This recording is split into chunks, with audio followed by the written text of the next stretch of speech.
Chapter 51-25. Fengjiu followed behind him. The more she followed, the stranger she felt. Her father was walking towards the back of the mountain, towards the direction of the city.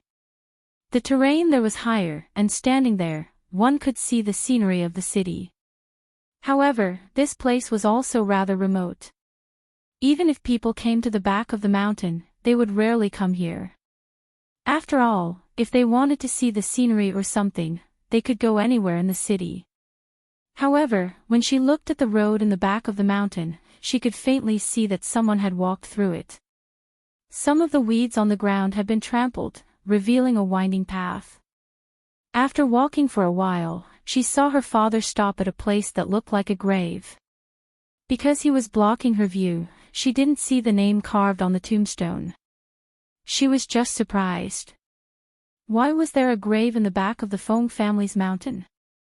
Moreover, looking at the soil on the grave, it didn't look like a new grave. Who was buried here? Why didn't she know? Why did her father come here alone? She didn't hear her grandfather mention that there was a grave here. She felt more and more strange in her heart. She seemed to hear her father whispering something in front of her, so she tilted her head and listened carefully. Feng Xiao stood in front of the tombstone and looked at the weeds growing around the grave, as well as the fallen leaves on the tombstone. He whispered, "Gu-er, father has come to see you." As he spoke, he reached out and brushed away the fallen leaves on the tombstone. Then, he squatted down and took out 3 incense sticks from his space. He inserted them into the sticks and poured wine into the 3 wine cups. When Fengjiu, who was hiding behind and eavesdropping, heard this, her heart trembled. Her eyes narrowed and she looked at the grave with a shocked expression. At this moment, because her father was squatting down to pour wine, she just happened to see the name carved on the tombstone. The grave of his beloved daughter, Feng Qingge. Her heart trembled. For a moment, she stood there in a daze. Her eyes were filled with shock, astonishment, disbelief, and complicated emotions. Her father knew. So her father had known all along. Gu-er, it's been some time since Xiaojiu returned. Now that she's an expert who's ascended to the immortal realm, I don't think she'll be staying at home for long. This time, she's come back and told us a lot about her life outside. Feng Xiao said in a low voice. After pouring the wine, he sat down in front of the stone tablet. He stroked the name on the stone tablet with one hand and said, "It hasn't been easy for her all these years. All the things that she has experienced, no matter which one it is, are major events that shake the world, and those things are probably something that only she can do. Gu-er, although you're no longer here, seeing Xiaojiu is like seeing you. I've already lost a daughter, so I just want her to be well. Everyone in the family is doing well. You don't have to worry about your little uncle, Feng Yi." Xiaojiu said that she wanted to take him to the immortal realm to cultivate and broaden his horizons. Your mother. Fengjiu stood there without moving. She listened to her father talk about her in front of the tombstone. He talked about family matters as if he was just chatting about daily life. However, when she heard it, her heart was filled with endless bitterness. Since she was reborn into Feng Qingge's body, since she became a member of the Feng family, how many years has it been? She couldn't remember. Chapter 51-26. However, she had never said it because she was worried that they would not be able to take it. She did not know how to open her mouth. Perhaps she was more worried that they would treat her as a stranger after finding out the truth. And at this moment, when she saw this scene in the back of the mountain, she knew that she owed them an explanation. She took a deep breath and suppressed the rising and falling emotions in her heart. She looked at Feng Xiao, who was still talking, and called out, "Father." Feng Xiao could not help but be startled by the sudden call of "father." He quickly turned around and saw the red figure walk out from behind the tree. His pupils constricted. "Xiaojiu. Why are you here?" He stood up and instinctively used his body to block the name on the stone tablet. Perhaps, in his heart, he didn't want to uncover the truth. Fengjiu walked forward step by step. Her gaze fell on the stone tablet as she asked softly, "When did father find out?" "Xiao Zhou." Feng Xiao looked at her, not knowing what to say.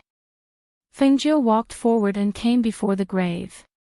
She looked at the name on the stone tablet and said, "Father, don't you want to know what happened?" Her gaze moved away from the stone tablet and fell on Feng Xiao's face. She said, "In the end, I owe father an explanation." Feng Xiao looked at her and then looked at the stone tablet before finally saying, "Many years ago, I knew that you were not Gu-er. You were Xiao Zhou. Back then, that person told me that you possessed Gu-er's body." He paused, looked at the stone tablet, and said, "However, after going through so many things, I know that you truly treat us as family, and you truly protect us. You also treat yourself as a member of the Feng family, and you have never done anything to let down the Feng family or us. So, I believe that no matter what reason it was that made you my daughter, I also believe that you did not forcefully take over Gu-er's body." Hearing this, Fengjiu smiled. "Actually, for so many years, I wanted to tell you about this, but I didn't dare to." She looked at Feng Xiao and said, "Back then, Qingge was harmed by Su Ruoyun. Her face was disfigured, and she was even fed a deadly poison to erase her cultivation. She was sold to a brothel, wanting to torture her to death. Qingge resisted with all her might, but in the end, she still died. When I woke up, my soul had already fused with this body. I killed the person who harmed Song. When I sat in front of the mirror and looked at my ruined face, there was a remnant soul crying in my mind." Seeing his tightly clenched fists in his sleeves and his heaving chest, she sighed in her heart and said, "That remnant soul was Qingge. She told me that she was harmed by Su Ruoyun and wanted me to avenge her. She also said that she was worried about you and hoped that I would take good care of you on her behalf. I agreed, so her remnant soul fused with my memories. Thus, my memories contained her memories. From that moment on, I became her." Feng Xiao let out a deep breath. Hearing her speak in detail, he only felt his heart clench in pain. His daughter. She had died so helplessly. As a father, he had failed in his duty. If he had protected her, perhaps that would not have happened. Chapter 51-27. Feng Xiao shook his head and said, "Don't tell them. That's enough. I don't want them to feel the pain and self-blame I felt when I first found out." He looked at Fengjiu and patted her shoulder, saying, "Xiao Zhou, you're very good. Even though Gu-er is no longer here, you're still here. Your existence also proves Gu-er's existence. Even though you're two souls, you're still one person." He sighed softly and looked at the name on the stone tablet, saying, "That's good. I think Gu will be like me. She won't want her grandfather and mother to be sad for her." "Okay, I'll listen to father," Fengjiu softly replied. The father and daughter quietly stayed there for a while before leaving. She originally wanted to tell them about leaving, but because of this matter, she didn't say anything and returned to the courtyard. "What's wrong?" Xianyuan Mose asked when he saw her return. Her expression didn't seem right. He went forward and held her hand. He touched her forehead and asked, "Are you not feeling well?" Fengjiu leaned into his embrace and hugged his waist. She whispered in his arms, "So my father already knew that I wasn't Qingge, but Fengjiu." Hearing this, Xianyuan Mose was slightly surprised and asked, "What did he say?" "He didn't say anything. He also didn't tell me about this. I saw him go to the back of the mountain alone, so I followed him. I found a grave in the back of the mountain. It was the grave he set up for Qingge. After asking, I found out that he already knew about this many years ago. She sighed softly and said, "So I told him how I became his daughter. I originally wanted to tell grandfather and mother, but father said not to tell them.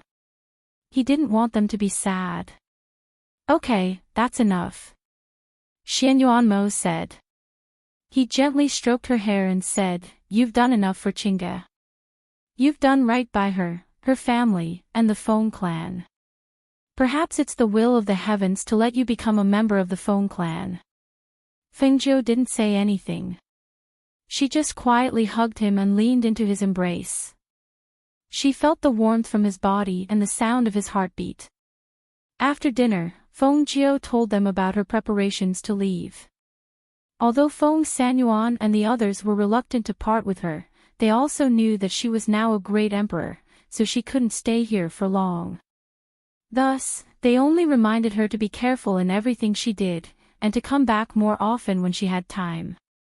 The next morning, Fengjiu, Xianyuanmo's, and the others sat in a carriage and went to the Peach Blossom Cove. When they arrived at the transmission array in the Peach Blossom Forest, Fengjiu let Feng Yi, Du Fan, and the others go to the array to wait for her. Then she went to the side with Mose to talk. "I'll wait for you up there. The three children have been talking about you. After you ascend, we'll find some time to go and see them." Fengjiu held his hand and didn't want to let go. Xianyuanmo's looked at her. His deep black eyes were filled with tenderness and love. He reached out and pulled her into his embrace. He kissed her forehead and said in a low voice, "Okay, I'll go up to find you soon." He let go of her and looked at her, saying, "Don't worry about me. Go." "Okay." Fengjiu replied and looked at him deeply. Then she walked into the array and looked at him, saying, "Ah Zhe, I'll see you in the immortal realm." Chapter 51-28. Xianyuanmo's nodded and looked at Fengjiu without saying anything else. At this moment, it was useless to say anything. Everything could wait until he ascended. Fengjiu retracted her gaze and activated the matrix. A beam of light rose from the matrix under her feet. In an instant, they were wrapped in it. They turned into a beam of light that shot up into the sky and disappeared. Xianyuanmo's looked up and saw that the ray of light was inconspicuous in the sunlight. If one did not pay attention, it would be difficult to notice it. Seeing them leave, he turned around and left as well. Next, he had to prepare for his ascension. Upper Immortal Realm. During this period, a piece of news quietly spread in the Upper Immortal Realm. It was said that the Empress Phoenix Master had gone mad during her closed-door cultivation and had not stepped out of the Immortal Island for many years. Compared to the shocking thing she had done when she first ascended, it was obvious that her closed-door cultivation in the past few years had caused a lot of speculation. Some people were even eager to make trouble. Among these people, the three great emperors who had a death feud with Fengjiu were the main ones. After observing and asking for information for a long time, the three of them arrived outside Fengjiu's immortal island. They looked at the barrier in front of them and the clouds that covered the scenery inside the barrier. The three of them looked at each other. Fengjiu has not come out for many years. Something must have happened. Since we can't find out why, let's go in and check it out today. If we can take the opportunity to kill her, it can be considered as resolving the knot in our hearts for many years. One of the great emperors said as he stared at the barrier in front of him. At this moment, he was still a little nervous. After all, the scene back then had shocked them so much that when they mentioned Fengjiu, they couldn't help but feel some fear in their hearts. Otherwise, they wouldn't have used recuperation as an excuse to hide from her for so many years. "I'll break this barrier," another great emperor said. He gestured for the two of them to step back. Then, he gathered a strong spiritual aura in his palm and attacked the barrier. At the same time, he shouted, "Break!" Bang! However, the airflow hit the barrier and made a loud noise. Not only did the barrier not break, but it also reflected the aura back. Be careful. One of them whispered and dodged at the same time. When the great emperor who broke the barrier saw the airflow being reflected back, his eyes narrowed and he quickly dodged. I didn't expect the barrier set up by Fengjiu to be so powerful, another great emperor said as he looked at the barrier in front of him with a complicated expression. They knew that she was a genius that was only once in a million years. If they were not worried that she would dominate this place and make them submit to her after she ascended, they would not have taken advantage of her ascension to take advantage of her ascension and make them submit to her. They would not take advantage of her ascension would. If she wasn't so powerful, she wouldn't have been able to kill the Northern Flame Emperor all those years ago. To the immortal, and still, she. And, to. Immortal, being. Her hearing this, the other two great emperors looked at him and asked, Great Emperor of Dongyao, what do you mean? The great emperor of Dongyao glanced at the two of them and said, a few years ago, I used the last fragment of the divine incense to send an order to a future sovereign in the immortal world to unify the immortal world and destroy Fengjiu's family and relatives in the immortal world. I believe that after a few years, he should have done something. Chapter 51-29. I didn't expect the great emperor of Dongyao to have the invigorating incense. The two of them spoke in surprise. The invigorating incense was a rare item. They didn't expect him to have it. After thinking for a while, the two of them asked again, is there any movement now? The remaining incense can only be sent to the lower immortal realm. As for how things are going down there, I don't know. I don't know yet, but the chances of success should be relatively high.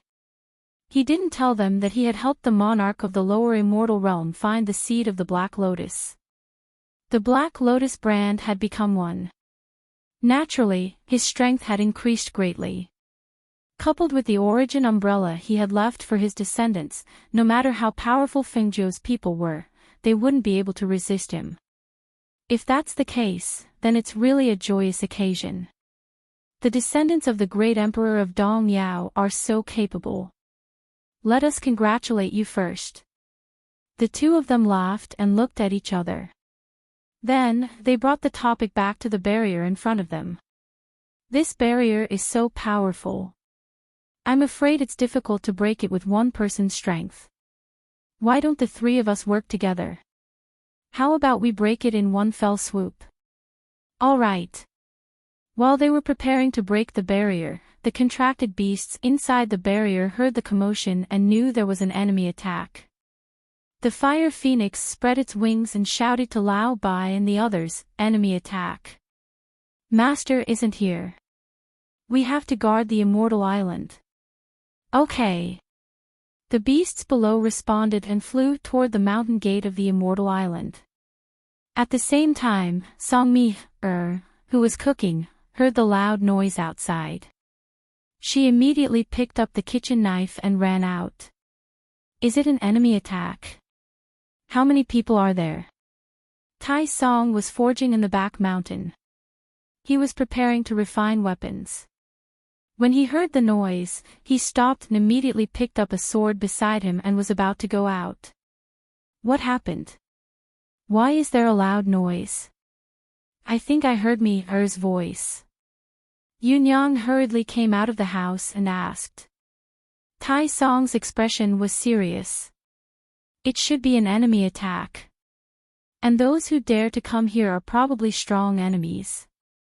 Master isn't here. I have to go out and take a look. He strode out and then flew up on his sword. I'll go too.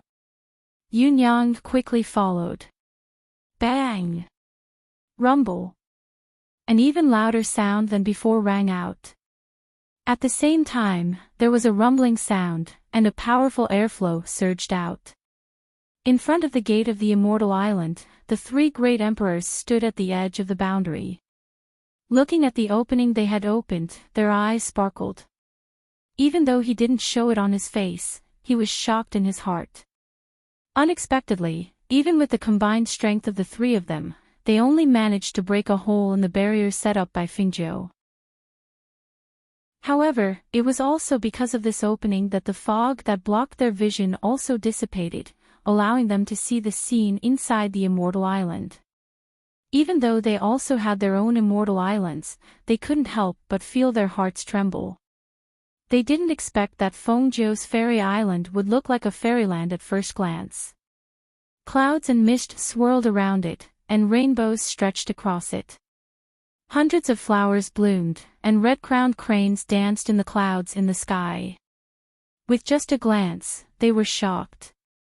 However, what they didn't know was that when they broke a hole in the barrier, in the forest of the immortal island, where Fengzhou had set up the formation, a light flashed and a formation appeared on the ground. Fengzhou and the others also appeared in the formation. Chapter 51:30. As soon as she arrived here, she felt that someone had opened a hole in the boundary array, and the sound was still echoing in the sky. Did someone want to attack her house while she was away? The corners of her lips curled up slightly, and her beautiful face showed a wicked and charming sneer. Her indifferent voice carried a light smile as she said, "It seems that we came back at the right time. Did someone attack us while you were away?" Feng Yi asked excitedly. He rubbed his fists and looked like he was ready for a fight. Fengzhou glanced at him and said with a faint smile, "Are you itching for a fight?" "Hee, I just want to try my skills." Feng Yi couldn't help but smile when she looked at him. He was her little uncle, but when he saw her, he was like a mouse seeing a cat. "Coward! Then let's stay here and practice." Fengzhou looked at him and Zhao Yang and said, "You two stay in this forest for a while. When I'm done with my business, I'll arrange a place for you to go." "Okay." Zhao Yang nodded. "Aw. You don't want us to help?" Feng Ye's face was full of resentment. Fengzhou smiled, looked at him and said, "Do you think you can win? If you go out, you'll only be beaten. You'd better stay here first."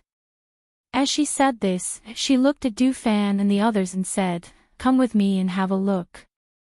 "Yes."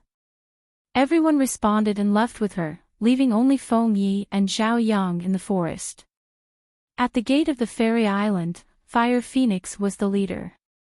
When it saw the three people, it said in an ancient voice with a murderous intent, "My master didn't look for you, but you delivered yourselves to his door." Just when they broke a hole in the boundary array, it also received a message from its master through divine sense. Knowing that its master had just returned, it was relieved. Fengzhou and the rest did not directly fly over from the sky.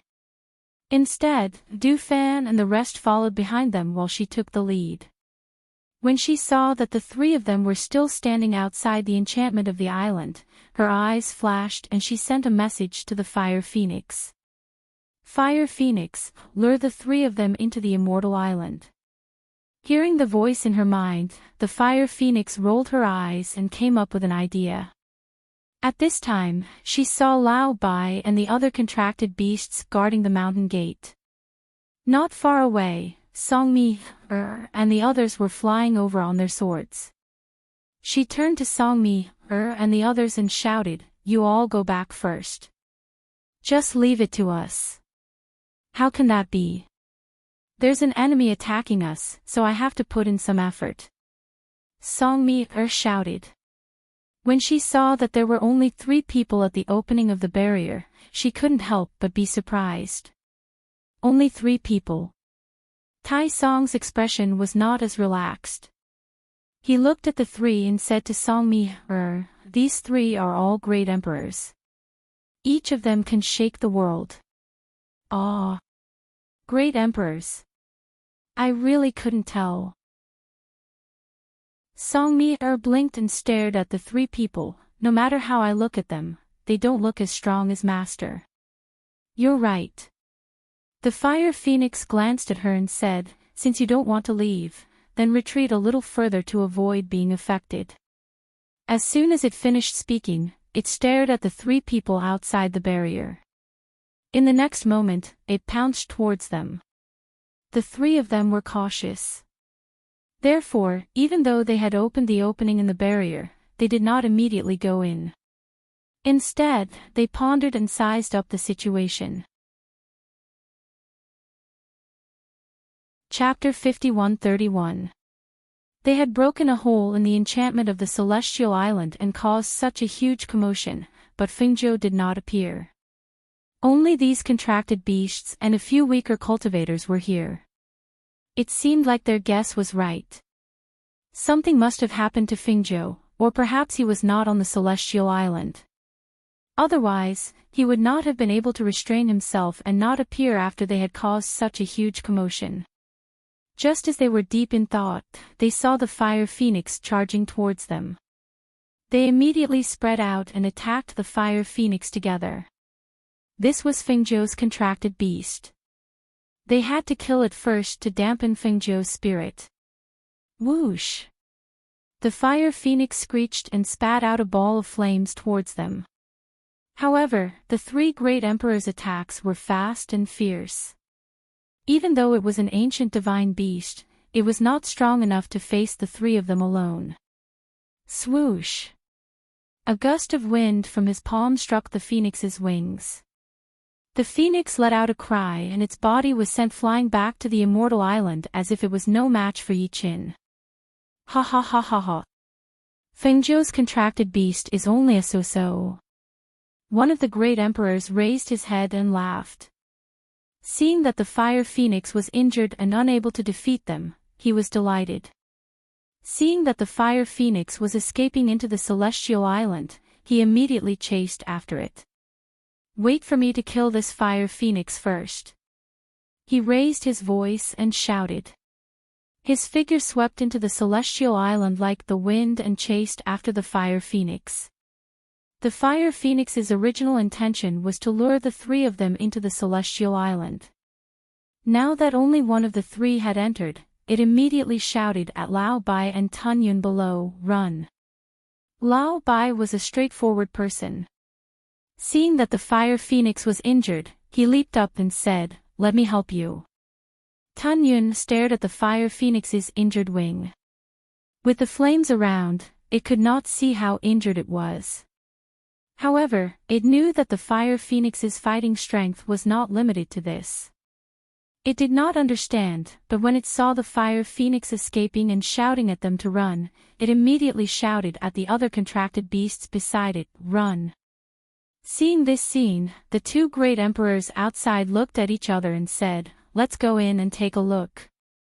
Thus, the two of them entered the celestial island and chased after their contracted beasts.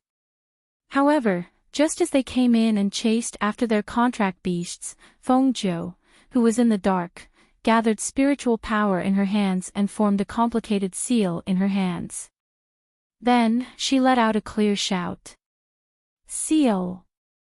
The moment Fengzhou spoke, the three great emperors who were chasing after the contracted beasts froze. They couldn't believe what they had just heard. They turned around abruptly. They saw that the small opening they'd opened up was closing at a speed visible to the naked eye. On the other hand, Fengzhou, who'd caused them to think that something had happened, was standing not too far away from them, and she was closing up the barrier of the island once more while dressed in red clothes. She wanted to catch them like a turtle in a jar. "Oh no! We've been tricked. Damn it! She wants to trap us here." The three great emperors cried out in alarm. Their expressions changed, and they almost instantly turned into rays of light and ran towards the enchantment that was gradually closing. They had a premonition that if they didn't escape now, they would probably die here today. "Since you're here, don't leave."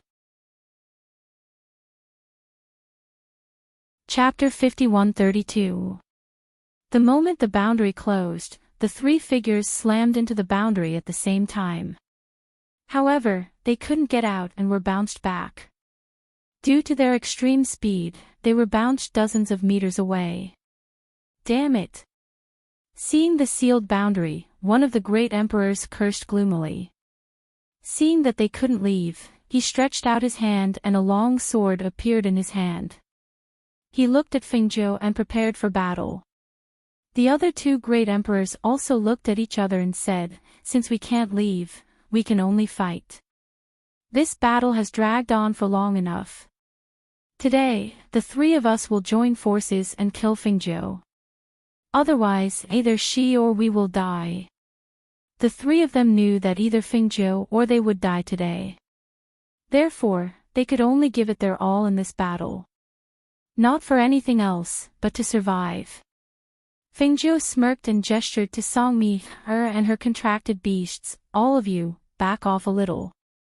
Seeing this, Tai Song and Yunyang retreated far away. Songmi also retreated. The contracted beasts looked at each other and retreated as well. At this moment, Du Fan and the others had also arrived nearby. Songmi and the others couldn't help but look at them, sizing them up and feeling surprised. Du Fan glanced at the three of them. His master had mentioned them before. Knowing that they were on the same side, he nodded at them. "Today is really a good day," Fengzhou said unhurriedly. As she spoke, the Qingfeng sword appeared in her hand. Looking at the three of them, her voice was cold and filled with killing intent. "At least it saves me the trouble of finding all of you one by one. Fengzhou, aren't you too arrogant? The three of us are all great emperors. Do you really think you can kill the three of us by yourself?" The great emperor of Dongyao bellowed as he stared at her. His eyes were filled with malice. Dongyao the great emperor. Fengzhou glanced at him and sneered, "I have something here that I want to show you. I believe you will find it familiar when you see it." Then, she called out, "Leng Hua." "Yes." Leng Hua walked out and raised his hand. An item flew out from his hand and spun. Hiss! The Chaos Umbrella. How can this be? This is impossible. Dongyao the great emperor's eyes narrowed as if he had seen something shocking. He stared in disbelief at the spinning umbrella in the man's hand. This umbrella was a treasure that he left behind for his descendants before he ascended. How did it end up in Fengzhou's hands? Whoosh! However, just as he was in shock and disbelief, a biting cold sword qi suddenly struck out. The chilling sword qi that came from the Qingfeng sword in Fengzhou's hand was as fast as lightning and as fierce as the cold wind. With a swoosh, it streaked across the air and attacked Dongyao Great Emperor.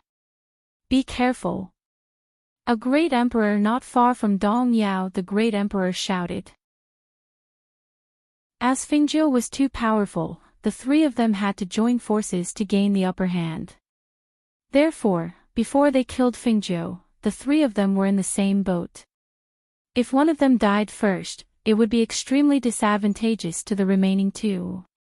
Therefore, when he saw Fengzhou's sword rushing towards Dongyao the Great Emperor while he was distracted by the umbrella, he quickly moved forward. Ah! Hiss! Chapter 51-33. Due to the piercing pain and the aura of death brought about by the sharp sword, the great emperor of Dongyao came back to his senses. He felt his body being pulled away. Due to this, Fengzhou's sword did not hit a fatal spot even though it had hit him. "Do you want to die?" The great emperor who had saved him shouted in a gloomy voice, "She deliberately distracted you so that she could attack you. If I hadn't pulled you away, you would have died under her sword." Blood seeped out from the wound on his shoulder, which was only a fist's distance away from Li Xian's chest. At this moment, the wound was seeping with a chilling sword aura like an icy sharp blade drilling into the wound. It was bone-piercing and unbearable. The warm blood soaked a large part of the front of his shirt. The smell of blood filled his nose, but it calmed him down instead. He quickly sealed the wound to stop the bleeding. When he looked up, his cold eyes were glaring at Leng Hua who was holding the treasured umbrella. His eyes were overflowing with killing intent. What a pity. Fengjiu sighed softly. There was a hint of pity in his voice. It was a pity that the sword missed and could not take his life. Fengjiu, today, I'll show you my strength. The great emperor of Dong Yao gritted his teeth and said in a gloomy voice. The treasured umbrella was in Fengjiu's hands. Needless to say, the descendants of the family in the lower immortal realm must have been wiped out. His monstrous anger turned into a strong battle intent at this moment. He held the long sword in his hand and leaped into the air. The sword that contained a powerful sword aura viciously slashed down at Fengjiu from the sky. Die! The powerful sword aura formed a terrifying airflow and pressure in the air. Even Songmi, and the others who were relatively far away could feel the oppressive and terrifying aura. The wind in the air seemed to have condensed on the sword. With a whoosh, it slashed down at Fengjiu with a thunderous and destructive aura. At the same time, the other two great emperors also moved. They rose into the air and stood in 3 different directions, forming a triangle that trapped Fengjiu in the middle. Their palms contained powerful wind and air currents, and at that moment, they also attacked Fengjiu, who was in the middle. They thought that even if she could dodge one of their attacks, one of the other two would definitely be able to kill her. At the very least, even if he couldn't kill her, he could at least severely injure her. However, just as the 3 of them were attacking Fengjiu from 3 different directions, Fengjiu moved with the Qingfeng sword in his hand. When the attacks from the 3 sides landed, the red figure flashed towards one of them like a bolt of lightning. The red figure flashed through the sword shadows and palm winds.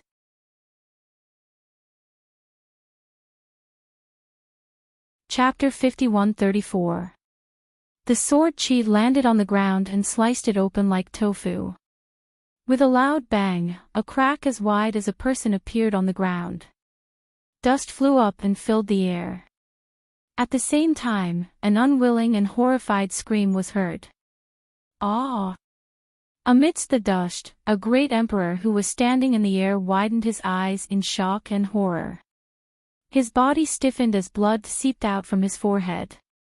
Not far behind him, Fengjiu was holding the green-tipped sword with the blade pointed downwards. She was in a slashing posture. At that moment, as she raised the sword in her hand, the body of the great emperor, who had been standing stiffly in mid-air, suddenly exploded. Bang!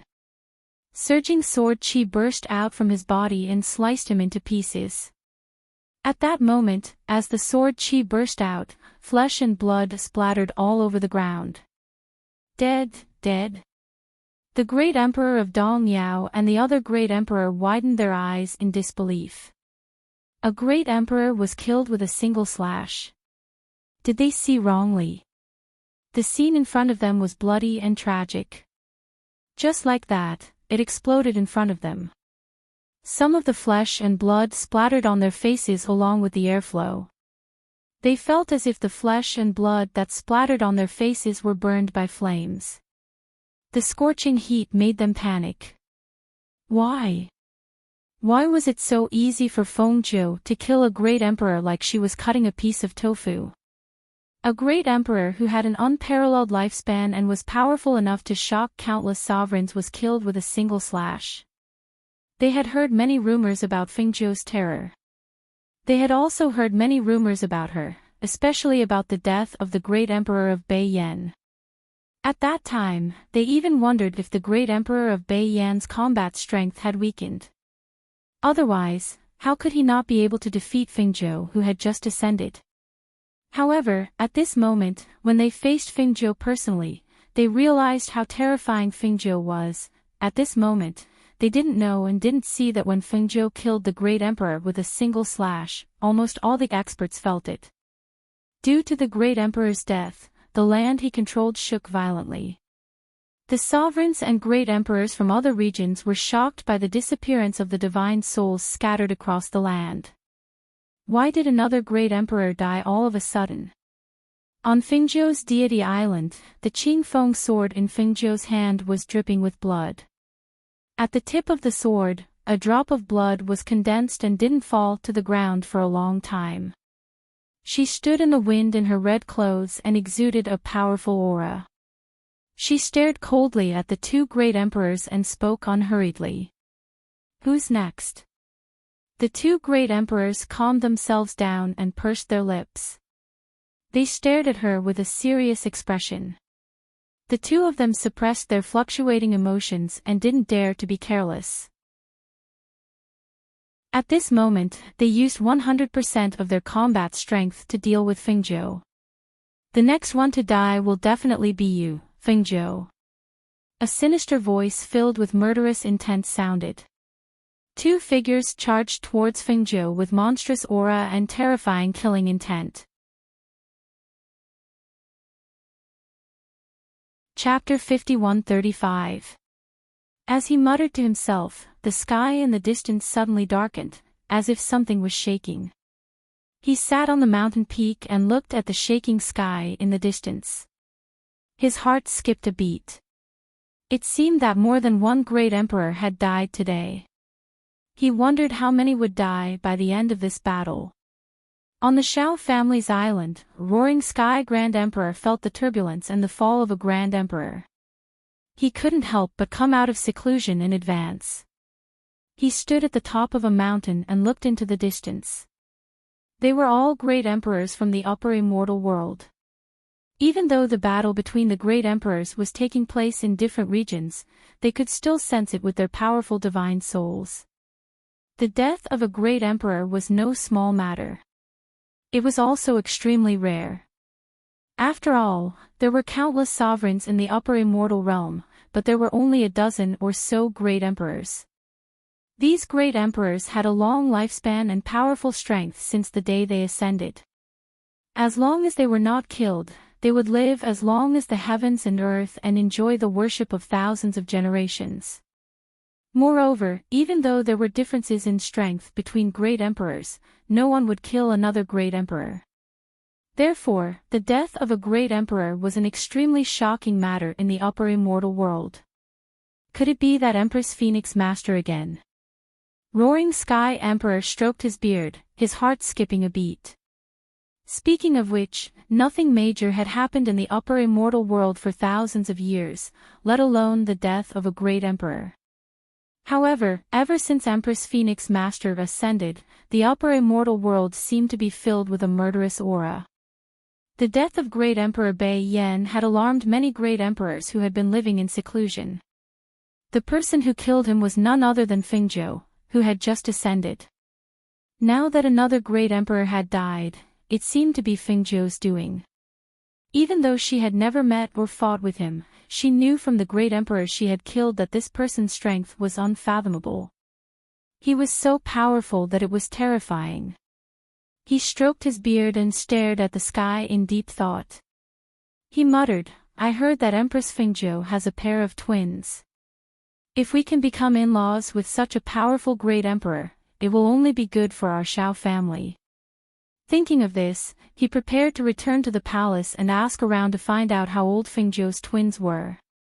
Unexpectedly, before he could leave, he saw another wave of turbulence in the sky. His eyes narrowed, and even someone as calm as him couldn't help but suck in a breath of cold air at this moment. Hiss!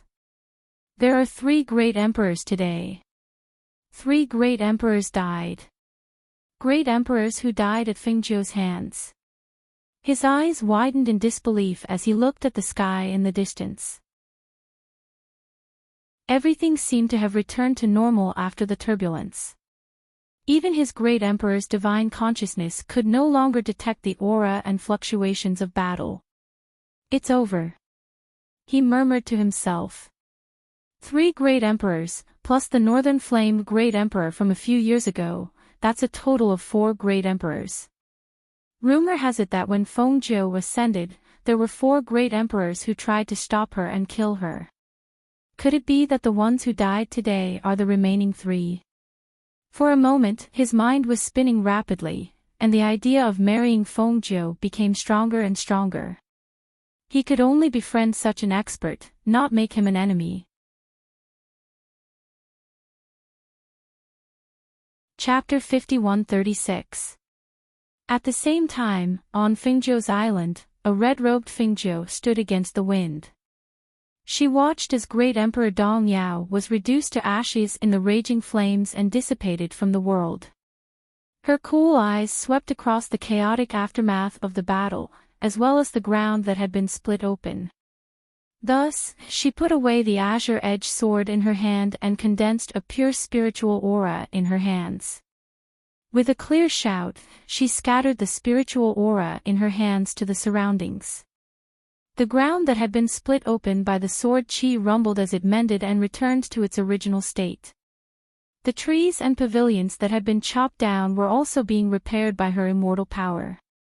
In the air, the three great emperors' auras disappeared without a trace, and the celestial scene formed by Fengzhou's celestial power reappeared as if the previous battle had never happened. Du Fan and the others' eyes lit up when they saw this. They knew that this was the ability of a great emperor after ascending. As for them, although they were talented, it was unlikely that they'd ascend to become a great emperor like their mistress. Hui Lang looked at her with admiration and exclaimed excitedly, "You killed 3 great emperors in a row. You're truly my mistress." "Mistress has always been very powerful," Ling Hua said warmly. "She's even more powerful after ascending." Du Fan smiled. "She killed 3 great emperors in a row. Looks like we came at the right time. It's a pity that Qi Kang and the others didn't get to see this battle," Ing Yi said. He felt that it was all thanks to his mistress that he was able to come here with his mistress. "Ling Shuang. I missed you so much." Seeing that the crisis had been averted, Lao Bai pounced on Ling Shuang. When Ling Shuang saw it approaching, she raised her hand to cover her face, only to see white licking her palm. She could not help but reveal a helpless expression. "Wait, be serious." "I've always been very serious. You can ask them if you don't believe me." Lao Bai turned to look at Tun Yun and the others. Tun Yun and the other contracted beasts looked away speechlessly. Song Mi, Tai Song, and Yun Yang saw that their contracted beasts were familiar with them and couldn't help but walk forward. Fengzhou descended from the sky. Seeing that the surroundings had returned to normal, he slowly walked toward them. "Introduce yourselves." "All right, I'll go first." Du Fan smiled and waved his fan. "I'm Du Fan. You must be Song Mi, Tai Song, and Yun Yang. I've heard my mistress mention you 3. We'll be companions from now on." Hearing that he could name the 3 of them, the 3 of them were slightly surprised. Then, they saw the 3 of them reporting their names one after another. "I'm Ling Hua. Ling Shuang. My name is Grey Wolf. Your mistress is my mistress." Grey Wolf grinned. "Ing." Du Fan smiled and looked at them. "There are 2 more people in the forest. One is Feng Yi, the other is Xiao Yang. You'll probably see them later. Tai Song, this is my wife, Yun Yang." Tai Song cupped his hands. "I'm Song Mi, I didn't expect my mistress to mention us. I've also heard her mention you 3. She said that you're the most capable people around her." Song Mi said with a smile. "Now that you're here, it'll be lively. Let's go. We'll talk in the hall." Fengzhou walked inside and motioned for them to follow. Chapter 5137. Compared to the tranquility of the immortal island, after the great emperors of the 3 territories were killed, the territories under their control were plunged into panic and chaos. They were worried that they would be affected. They wondered when the Empress and the Phoenix Master would take charge of their territories. At the same time, some of the great emperors fell into silence and deep thought. Even the great emperors who had lived in seclusion began to have ideas, while Fengzhou and the others were discussing the next step in the palace, Feng Yi and Zhao Yang were running around in the forest, being chased by ferocious beasts. Why are there divine beasts again? Why are there so many ferocious beasts of the divine beasts level here? Moreover, there are so many of them surrounding us. They are trying to kill us. As he ran, he shouted. Every time he looked back and saw the ferocious beast following behind him, his already tired body would burst out with latent energy. He knew that if they were caught, they would be severely injured even if they didn't die. Zhao Yang was not in a better state. His robe was torn and there were a few bloodstains on his body. They didn't expect these ferocious beasts to be so cruel. Moreover, it was a group of divine beasts that chased after them. With their strength, they naturally couldn't deal with a group of ferocious beasts. At this moment, they finally understood why the young mistress had thrown them into the forest to train. In the palace, Fengzhou was making arrangements for Du Fan and the others. Today, we killed 3 great emperors. The territories under their control will be ruled and recovered by us. You guys will be in charge of taking over and guarding the 3 territories. Fengzhou looked at them and said, Hui Lang and Ning Yi will go to the territory of the Sovereign of East Glory. Du Fan and Lang Hua will take over the remaining 2 territories. You guys are new here and not familiar with the situation. I will call some sovereigns over for you to dispatch. When they heard this, they looked at each other and stood up in unison. Yes. Give me your communication jades, Fengzhou said. They immediately took out communication jades from the space and handed them to her. After receiving them, she brushed her hand over the communication jades and handed them back to them. I'll leave everything to you. If there's anything you can't solve, just send me a message. Okay, they replied and took back their communication jades. Take these 3 great emperor's seals. Fengzhou handed the great emperor's seal that he had obtained from Dong Yao great emperor and the others to the 3 of them. As the 3 great emperors were already dead, the name on the great emperor's seal was the name of Fengzhou's Empress Phoenix Master. When Tai Song, Yun Yang, and Song Mi saw this scene, they did not say anything. However, they were slightly surprised in their hearts. They did not expect their master to hand over such an important task to them. Moreover, he even called over the sovereigns to listen to their orders. They did not need to inform their master of their decisions. With such trust and authority, they could see that their master held a much higher position in their master's heart. Originally, they thought that since they were all the people around their master, it should be the same. However, at this moment, the 3 of them clearly realized that even if they were all the people around their master, their ranks should be higher than theirs. Don't worry, master. We know what to do, Du Fan and Lang Hua replied. Chapter 5138. The next morning, the 12 sovereigns came to the deity island under Fengzhou's orders. In the main hall, the Phoenix Master sat on the main seat with Lang Shuang standing beside her. Du Fan, Lang Hua, and Hui Lang Yi were all seated.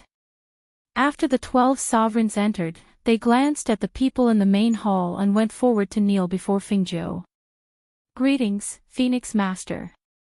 The 12 of them said in unison. The news of Fengzhou killing 3 great emperors in one day had spread and they all knew about it. They respected her from the bottom of their hearts. Rise. Fengzhou said slowly. After taking a sip of tea, she looked at the 12 of them and said unhurriedly, I believe all of you have received the news of the deaths of the 3 great emperors of Dong Yao. Yes, we received the news yesterday. The news has already spread outside. One of them said. I called all of you here today because of this. She used the teacup to scrape the tea and took another sip. Then, she put down the teacup in her hand and looked at them. Please give us your orders, Phoenix Master. We will follow your orders, the 12 of them said hurriedly. They guessed in their hearts. Could it be that she wanted them to take charge of the 3 territories? Thinking of this, they couldn't help but feel excited. Now that the great emperors of the 3 territories have fallen, there will be chaos. Some people will take advantage of the chaos and cause trouble. Today, I called all of you here to instruct you. The 12 of you will form groups of 4 and follow the others. Assist them and follow their orders. As she spoke, Fengjiu looked at Du Fan and the others who were seated below. At this moment, Du Fan smiled and fanned his chest gently with the fan in his hand. He looked at them and said, "My name is Du Fan. You can call me young Master Du." As he spoke, he walked in front of the 12 of them and asked, "Which 4 of you want to follow me?" Hearing these words, the 12 people couldn't help but be stunned. They looked at the people in front of them with some astonishment. In their opinion, the strength of these people couldn't be considered strong. In fact, some of them were even weaker than them. But to make them listen to their orders. Did they hear wrongly? No one volunteered. Du Fan smiled, as if he was not surprised. He glanced at them and said to Fengjiu, "Master, since they have no one to choose, then I will decide. I want the first 4. Fengjiu looked at him with a smile and nodded lightly. Yes. Those who were too weak were not allowed to take over those territories. The 12 sovereigns who were considered to be above average among the sovereigns were naturally subservient to the strong. Although she had given the order, Du Fan and the others would probably have to put in a lot of effort to mobilize them. However, the people she had groomed were still capable of this. Hence, she was not worried that they would not be able to subdue these sovereigns. In response, the 4 of them responded expressionlessly. They glanced at Du Fan and stood to the side. "I am Leng Hua." Leng Hua walked forward and said to the 4 of them, "The 4 of you will be under me." Hui Lang and Ying Yi looked at each other. Hui Lang grinned and said, "Then the remaining 4 belong to us." "That's good. We have no choice." As he spoke, he said to them, "I am Hui Lang. This is Ying Yi. You don't have to call us young master or master. You can call us left and right protectors."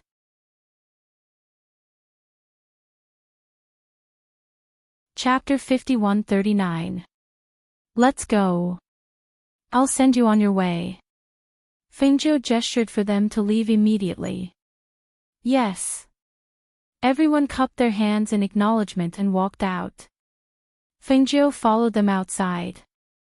With a wave of his hand, a whirlpool appeared and sent them to their respective destinations. Only then did he remove the whirlpool. With her abilities as a fairy realm powerhouse, she could travel to any place in the upper fairy realm in the shortest amount of time possible.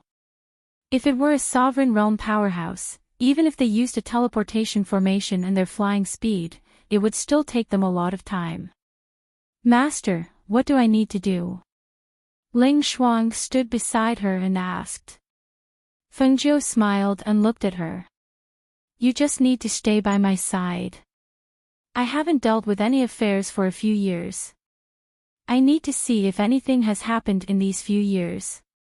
As for the next step, we'll just have to wait for Mose to ascend." Now that the 3 potential threats had been eliminated, she only needed to keep an eye on Mose's ascension and prevent anyone from plotting against him. As for the 3 territories, Du Fan and the others would take care of them. This saved her a lot of trouble. "Go and tell me to make some food and send it to the study." Fengjiu patted Ling Shuang's shoulder and left first. "Okay." Ling Shuang replied and headed towards the kitchen. As for Tai Song and Yunyang, Tai Song's specialty was being a weapon refiner. Therefore, he could not get involved in these matters. He could only focus on forging weapons at the back of the mountain. He knew that the reason why his master had saved them and brought them here was so that he could refine good weapons. And this was his only strong point. 3 days later. On a floating fairy island, Ling Hua was handling affairs in the palace. This used to be the fairy island of one of the great emperors. With the fall of the great emperor, the spiritual energy of this place had gradually dissipated. Ever since he came here, he had used the phoenix seal given to him by Master to restore the spiritual energy of this place. In the main hall of the palace, there were tables with various issues that needed to be dealt with. After flipping through the last document, he called out, "Elder He." Elder He was one of the 4 sovereigns who followed him. At this moment, he was playing chess with another sovereign in a pavilion not far from the palace. "Young Master Lang is calling for you." After putting down a chess piece, Elder He spoke to the sovereign opposite him. Elder He's face darkened when he heard this. But he held the chess piece and was thinking about how to make his next move. He pretended not to hear him. Lang Hua slowly walked out of the palace. When he saw the 2 of them playing chess, his eyes flashed and he asked warmly, "Old He, have you done what I asked you to do? Isn't it just passing orders to the sovereigns in the territory?" "I'll go after I finish this game," he said without raising his head. He held the chess piece in his hand and stared at the chessboard. His voice was filled with impatience. Lang Hua had always been gentle and elegant. He spoke gently and had a gentle smile on his face all year round. He gave people the impression that he was like a stream. The flowing water was thin, gentle, and calm. It was not like the turbulent sea, nor was it like a waterfall flowing down from a high place. There was not a trace of sharpness in his entire person. He was like a soft persimmon that could be pinched at will.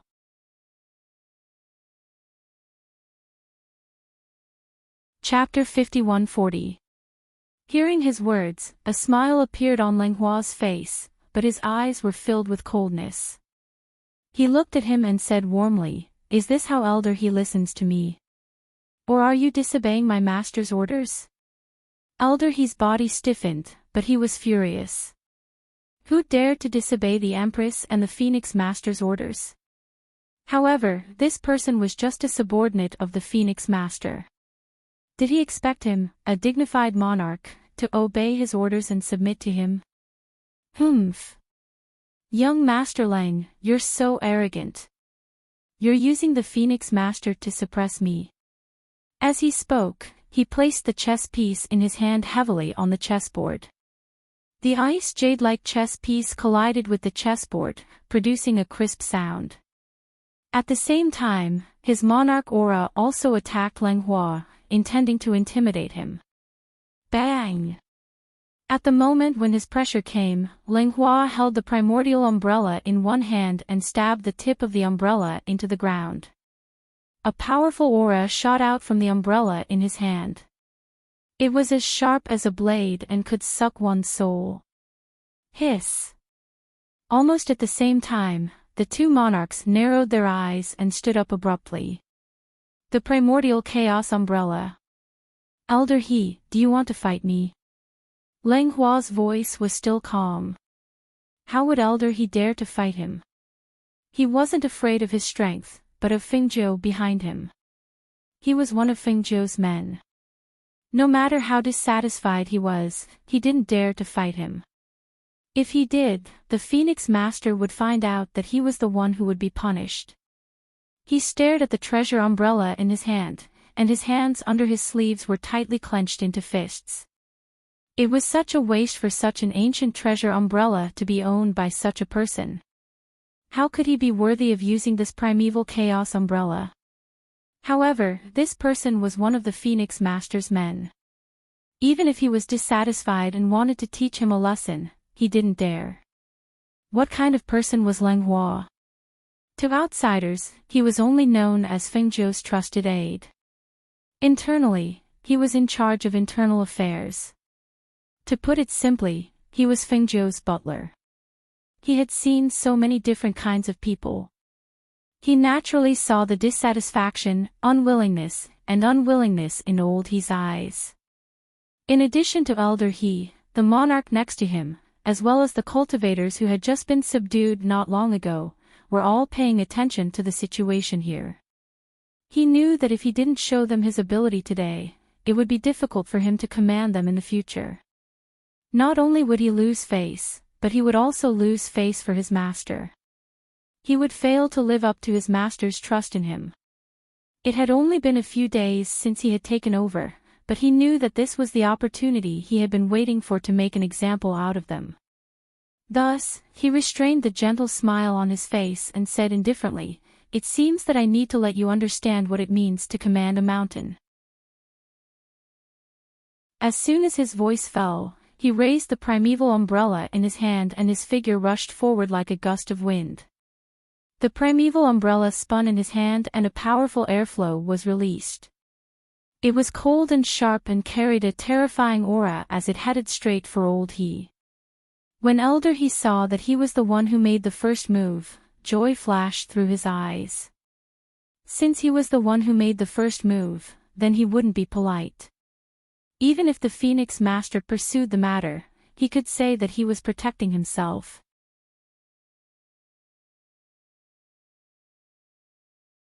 Chapter 51-41. Seeing Langhua's attack, he did not dodge. Instead, he met it head-on. The spiritual energy gathered in his palm exuded a powerful pressure and aura, forming a vortex in front of him. It transformed into a ferocious tiger head that roared angrily and pounced towards Langhua with its mouth wide open. Whoosh! The powerful airflow was accompanied by a monarch's pressure and aura. At this moment, the spiritual energy was so powerful that it caused the air to emit a sharp whistling sound. It was as if a tiger's roar could be faintly heard. Roar! A battle between powerhouses usually ended in a single move. Seeing the two of them fighting, the monarch on the side wanted to step forward and stop them. He was afraid that Old He would seriously injure Langhua. After all, one had to look at the master before beating a dog. If he really hurt Langhua, it would be difficult to explain to the Phoenix Master. However, he, who wanted to step forward, paused for a moment. His eyes flashed. Not only did he not step forward, but he also quietly retreated, avoiding the battle between the two. He thought that if Langhua was seriously injured, it would be a good thing for them. Perhaps the Phoenix Master would hand over this place to them. Due to this selfishness, he did not step forward to stop them. He even had some expectations in his heart. In his opinion, Langhua was no match for Old He because Langhua was weaker than them. He wasn't a monarch-level cultivator.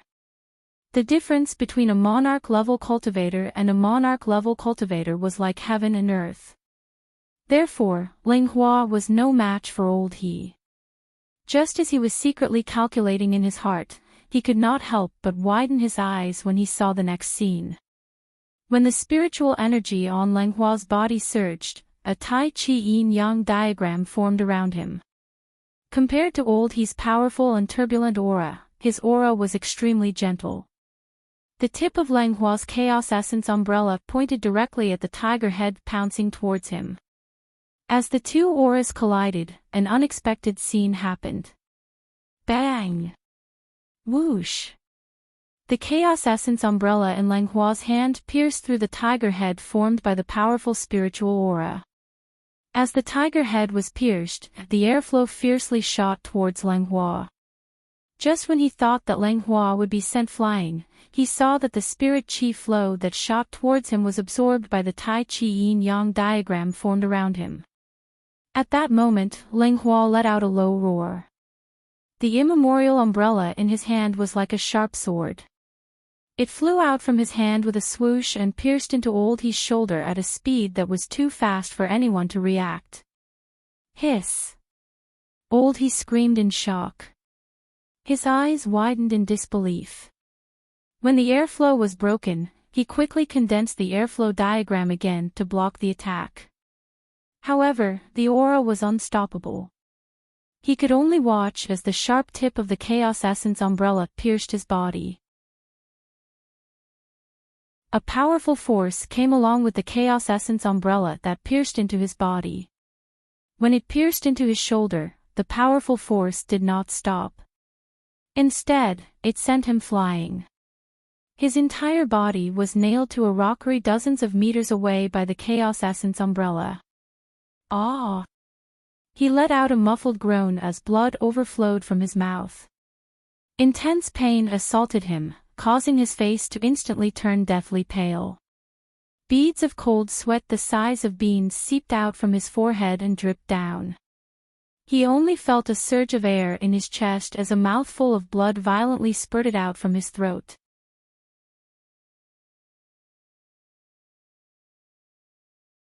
Chapter 51-42. Blood spurted out of his mouth, and his entire body seemed to wither. However, compared to his injuries, what shocked him even more was how a person who wasn't even a monarch could defeat him. This was impossible. This shouldn't have happened. However, this was the truth. He, a monarch, had actually been defeated. And he had been defeated in one move. He wasn't the only one who was shocked and in disbelief. There was also the monarch who hadn't stopped them from fighting, the cultivators who were watching from afar, and the two monarchs who had just returned from their errands. As they watched this scene, their faces were filled with shock and disbelief. As for Lang Hua, the surging spiritual aura on his body gradually retracted. The Taiji yin-yang diagram formed by his spiritual aura also dissipated as if it had never appeared. The aura on his body was still as gentle as usual, and it wasn't as fierce as it was when he attacked just a moment ago. He placed one hand in front of him and the other behind his back. He wore a crescent moon robe and quietly watched the monarch who was nailed to the fake mountain by the chaos essence umbrella dozens of meters away. He watched as the bright red blood seeped out of his wound and dyed his clothes red. Although this injury wasn't fatal to the heart, it was at the shoulder where the fist was above the heart. In addition, the wound wasn't small and was the size of the chaos essence umbrella. Therefore, this injury could be said to be not light. Lang Hua looked at him and said indifferently, "This is just a lesson. If there's a next time, I'll take your life." As soon as he finished speaking, he raised his hand. The chaos essence umbrella that had pierced through his shoulder and the fake mountain behind him flew out with a whoosh and returned to his hand. Ah! The chaos essence umbrella was suddenly pulled out, and Elder He, who was nailed to the fake mountain, fell down. Just as he was about to fall to the ground, he hurriedly stabilized himself. However, he also swayed and leaned back against the fake mountain to stand. He pressed one hand on the wound, and blood seeped out of his palm. He looked at Lang Hua dozens of meters away. At this moment, the sweat on his back was cold, and a tremor ran from the soles of his feet to his heart.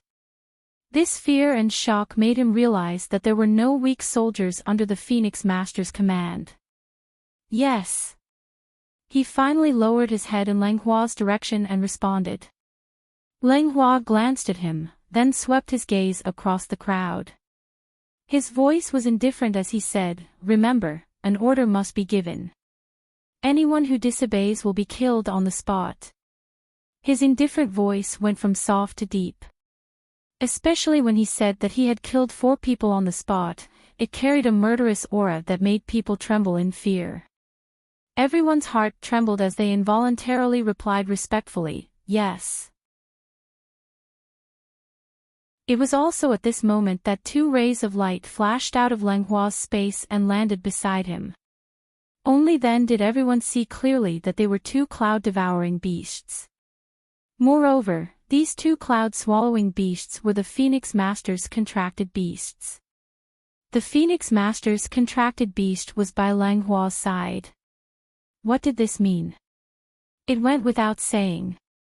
When Old He saw the 2 cloud-swallowing beasts, his face turned ashen and fear appeared in his eyes. At this moment, his heart was filled with endless regret. Why did he have to take the initiative to provoke Lang Hua? What are you waiting for? Lang Hua frowned.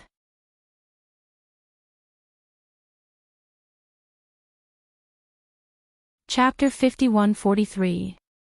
For a monarch rank powerhouse, even if this injury was serious, it wasn't fatal. Especially at this moment, he didn't dare to say that he would bandage his wound and recuperate. He could only quickly carry out his mission and find time to bandage his wound. Elder Lu, give me the statistics on the island before sunset. Leng Hua looked at the monarch beside him. Yes, yes. I'll go take a look now and ask them to speed up. The monarch said, bowed, and hurriedly left. At this moment, the two monarchs who had just returned looked at each other, then walked forward and cupped their hands. Young Master Lang, we've done what you asked us to do. There are still some things we want to tell you in detail. Come to the hall. Leng Hua said, then turned and walked back. Seeing this, the two followed him in. At this moment, they couldn't help but rejoice. Fortunately, when he asked them to carry out the mission, they did as they were told and didn't cause any trouble. Otherwise, they might end up worse than Elder He. Seeing them enter the hall, the few cultivators who left with them exhaled softly and said in a low voice, I couldn't tell. This young Master Lang has been busy dealing with matters these few days. He looks gentle and has no temper. Who would have thought that he's so strong? Even that monarch was defeated by him. Didn't they say that his strength hasn't reached the monarch rank? He hasn't reached the monarch rank, but this young Master Lang is said to be by the Phoenix Master's side. But, where did he come from? Why haven't I heard of this person before? No matter where he came from, he's not someone to be trifled with. Let's stay away from him and do things according to the rules. The few of them talked as they walked away. At the previous place, the two cloud-swallowing beasts looked at each other and dispersed, planning to patrol the area. Their master had asked them to follow Leng Hua here. First, he thought that if something really happened, they could help. However, Leng Hua had only asked them to stay here for the past few days. If they didn't come out today, no one would know that they were here. When they returned, they would definitely tell their master that Leng Hua had become very powerful in the past few years, and his way of doing things was very similar to their master's. On the other side, Leng Hua gradually took over the affairs of the company, and he gradually grasped the various aspects. On the other side, Hui Lang and Ning Yi also encountered the same problem. However, other than the two of them, Fengjiu had arranged for Fire Phoenix to follow them. In addition, Hui Lang was more direct and his temper wasn't as good as Leng Hua's. It had only been a few days, but the four of them didn't seem to be obedient, so he directly threatened them. In the main hall, Hui Lang threw a thick stack of documents on the long table. He glared at the four people sitting in the hall and said, Is this how you do things? If you don't want to listen to my orders, then scram. But let me tell you. Once we've dealt with the matters here, the four of you can wait to get even with us. Hearing this, the four of them, who were holding their teacups, paused and looked up at Hui Lang. What do you mean? What do you mean? Humph.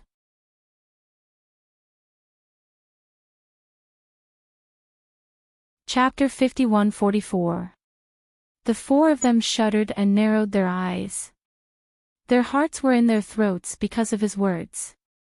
They were sent here by the Phoenix Master. If they didn't handle this matter well, they wouldn't be able to get anything out of it. In fact, they might even implicate their families. Thinking of this, they finally realized the seriousness of the matter. Immediately, one of the sovereigns cupped his hands and said, This old man is at your disposal. I will do my best to help you deal with the matters here. I only hope that you can put in a good word for me in front of the Phoenix Master. This old man will be very grateful. The three sovereigns beside him hurriedly cupped their hands and said, We were muddle-headed earlier. Please calm down, Left Guardian. From today onwards, we will obey your orders. We won't dare to disobey. Grey Wolf's expression eased up when he saw this. He glanced at them and said, as long as you help us deal with the matters here with all your heart, we'll naturally put in a good word for you in front of the madam. You won't miss out on your contributions. Thank you, Left Guardian. The four of them hurriedly said, their hearts filled with gratitude. You may leave. Deal with the matters that I've assigned to you first. If there are any problems, come back and report to me. Hui Lang waved them away. Yes, sir. They replied and retreated. After they left, Hui Lang looked at Ying Yi and raised his chin proudly. How was it? I told you that we shouldn't give them too much face, right? To deal with them, we have to be fiercer and more ruthless than them.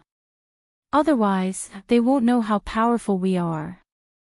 Ying Yi glanced at him and said, these people are all sovereigns.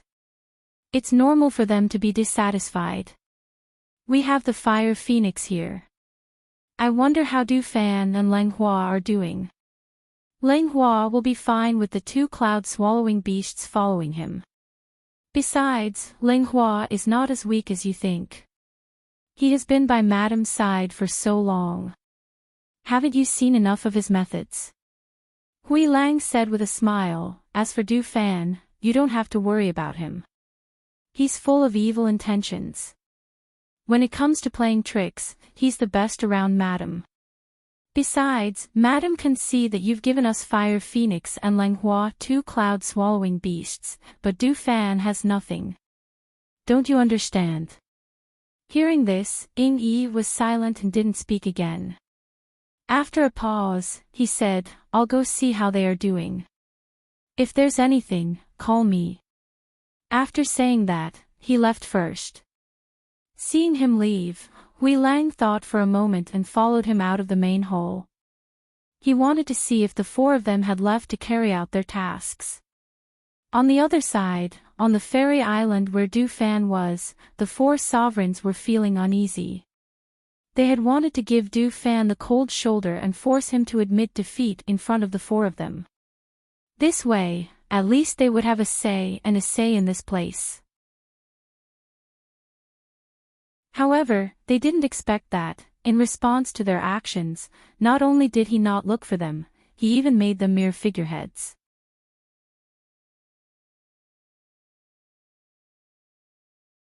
Chapter 51-45. The other three also frowned. One of them said, I didn't think he would be so powerful. There were still some cultivators on the island who hadn't left, but now they've all been subdued by him and are under his command.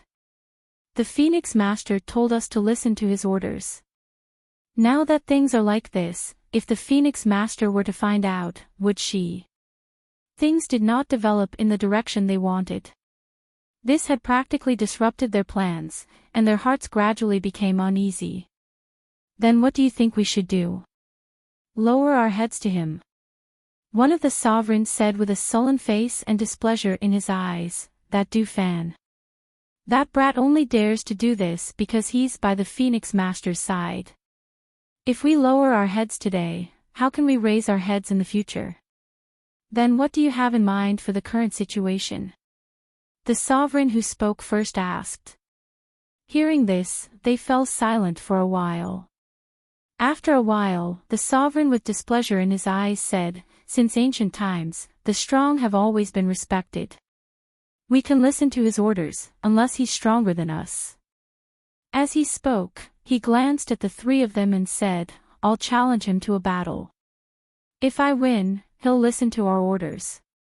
When the time comes, I'll let him tell the Phoenix Master that he gave up his authority because he's not strong enough. What do you think? This. He's not stupid. He knows he can't beat you, so how can he accept your challenge? Another sovereign said and shook his head. He felt that Du Fan wouldn't agree to such an absurd request. How would I know if I don't try? If I lose, I'll lower my head to him. What's wrong with that? The sovereign said and stood up. He brushed his robe and walked towards the main hall. In the main hall, Du Fan had a long table placed in the middle of the hall because he had to deal with some matters. At this moment, he was dealing with some matters as he listened to the reports of a few cultivators in the middle of the hall. Young master, this is the list of items on the island. Now, everything has been returned to its place and people have been sent to guard it. Young master, you can go and check it at any time. As he spoke, one of them walked forward and placed the list in front of Dufan. Sir, after releasing the news, we've received many sovereigns today. These are the invitations they sent in. They're already waiting outside the island, waiting for Sir to summon them. Another person said and handed over the list of invitations. Sir, this is the information you asked us to collect. Another person also handed over the list of invitations before returning to his feet. Dufan flipped through the invitation cards. There were about a dozen of them, and on them were the names of their families and origins. Therefore, after a cursory glance, he looked up some information about these visiting sovereigns. Yes. The cultivator respectfully replied before retreating, calm however. Before the sovereigns could arrive, the 4 sovereigns who had been idling on the island arrived first. The 4 of them entered. One of them walked in front. When he saw Dufan in the middle of the hall, he coughed loudly.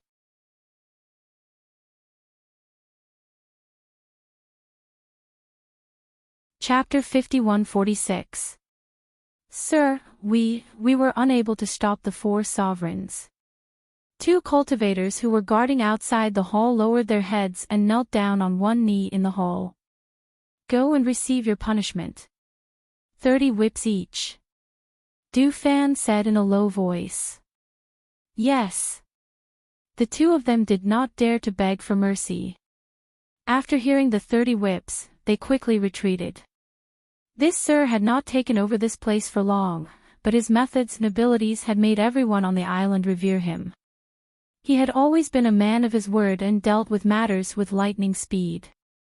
He was even more strict in enforcing the law.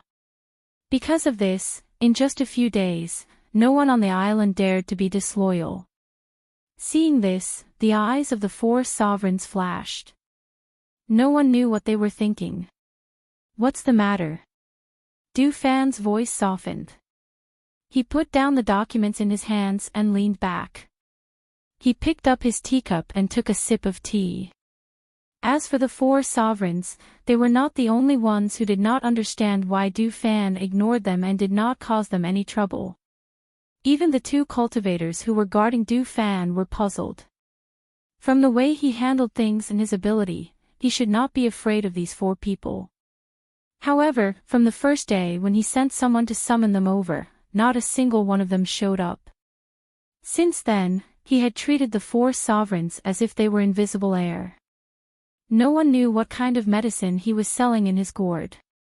Sir Du, although we were summoned by the Phoenix Master to await your orders, from our point of view, with Sir Du's age and experience, you are not qualified to lead us 4 sovereigns.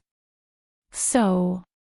Before he could finish, he was interrupted by Dufan. I'm really sorry.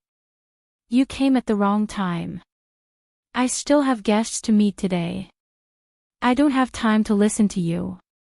As Dufan spoke, he looked at the 4 of them and smiled. If there's nothing else, you can go back first. Hearing this, the 4 of them were stunned. They did not expect him to say such a thing. They had already come all the way here and had even spoken their minds. Could it be that he wouldn't fly into a rage out of humiliation? Or would he fly into a rage and slam the table? Why would he ask them to go back with a smile and a gentle voice? For a moment, looking at the smile on his face, their hearts couldn't help but sink. They had a faint premonition, as well as an inexplicable panic. Du Gongzi, we. Just as Shang Xian was about to speak, he suddenly heard a voice behind him. Turning around, he saw a dozen or so sovereigns walking over. The 4 of you can go back first. As you can see, I have a guest to see. Dufan smiled and put down the teacup, fanning himself with the fan in his hand. Send the 4 of you back, Du Fan said leisurely to the two cultivators beside him. Yes. The two cultivators respectfully replied.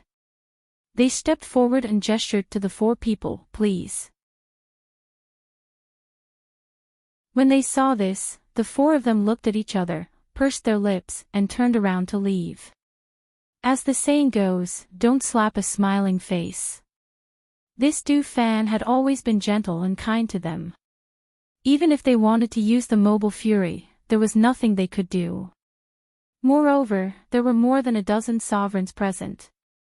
They could not afford to cause trouble in front of these sovereigns. Hence, they could only return to discuss this matter.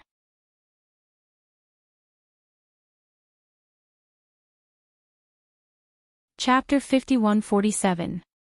At this moment, the cultivator who led the crowd in said, "Everyone, please wait for a moment. I will go in and report." Then, he went into the main hall to report. "Master, the sovereigns have arrived. They are waiting outside the main hall." The cultivator cupped his hands and bowed. "Let them in," Du Fan said as he covered up some documents on the long table. "Yes." The cultivator replied and went out to invite the sovereigns in. Then, he retreated and waited outside the main hall. More than 10 sovereigns came in and saw a man holding a fan sitting in the middle of the hall. They looked at him secretly and then looked away. They cupped their hands and said, "Greetings, Master Du, everyone, please take a seat." Du Fan gestured for them to sit down. Looking at them, he casually fanned himself with the fan in his hand as he said unhurriedly, "I'm sure all of you have heard of my master's great name." When the sovereigns heard this, they said, "The Empress Phoenix Master's name is well known. Although we have never seen the Empress Phoenix's face, we have always admired her." Hearing this, Du Fan laughed and said, "Everyone is smart. I have always liked to deal with smart people." He smiled and stood up. He closed the fan in his hand and patted it gently as he walked into the main hall. "You may not be familiar with me, so allow me to introduce myself." He walked leisurely in the main hall and said, "My name is Du Fan. The Empress Phoenix Master you are talking about is my master. This time, she sent me here to take over this territory and handle the affairs here. It can be said that in the future, I will be the one to decide and handle all the major matters in this territory." As he spoke, he paused and turned to look at the sovereigns. He smiled and said, "It's only been a short time, so you probably don't know much about me. But that's fine. As time passes, I believe you will all know what kind of person I am." Hearing his words, the dozen or so people present were slightly moved. In fact, before they came here, they had heard that this Du Fan had completely taken over this place in just a few days. His methods and abilities could be said to be top-notch. They had even heard that the Empress and the Phoenix Master had summoned 4 sovereigns for him to command. These 4 sovereigns should be the 4 that they had met when they entered. However, they had also heard that these 4 sovereigns seemed to be unconvinced by Du Fan. After arriving here, they had practically ignored Du Fan's existence and did nothing. As for Du Fan, he seemed to treat the 4 of them as if they were invisible and left them hanging. This made them feel puzzled in their hearts. Since those 4 people didn't put him in their eyes, why would he let them stay on this immortal island? Instead of doing anything to them. Suppressing their thoughts, they looked at the smiling Du Fan in front of them, who seemed to be easy to get along with. They faintly felt a sense of dread.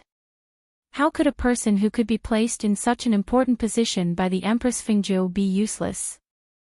They were afraid that this person in front of them was also a ruthless person.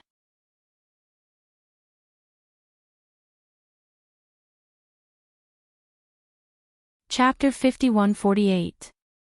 When the others saw this, they immediately stood up and saluted, "We will follow young Master Du's orders." "Good."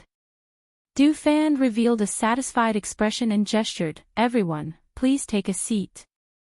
It just so happens that I have something to tell all of you.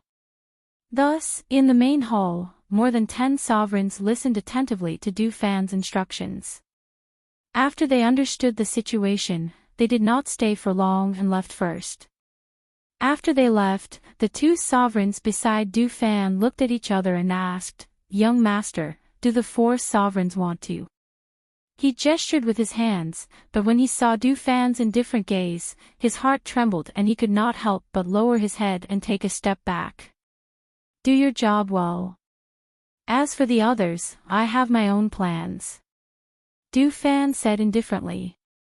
"Yes." The 2 sovereigns replied and did not dare to speak again. In the 3 months after Du Fan, Lang Hua, Hui Lang, and Ing Yi took over the 3 territories, everything returned to normal and stabilized. The speed was so fast that it shocked all the powerful cultivators. In particular, in the territory under Du Fan's jurisdiction, there was a huge incident that shocked all the sovereigns.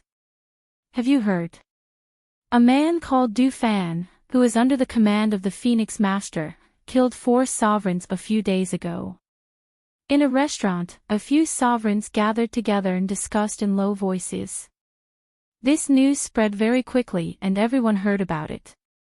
It is said that this man called Du Fan is a trusted subordinate of the Phoenix Master. After the Phoenix Master killed the 3 sovereigns, she sent a few people to take over the matter. In a large territory, they only took 3 months to stabilize it.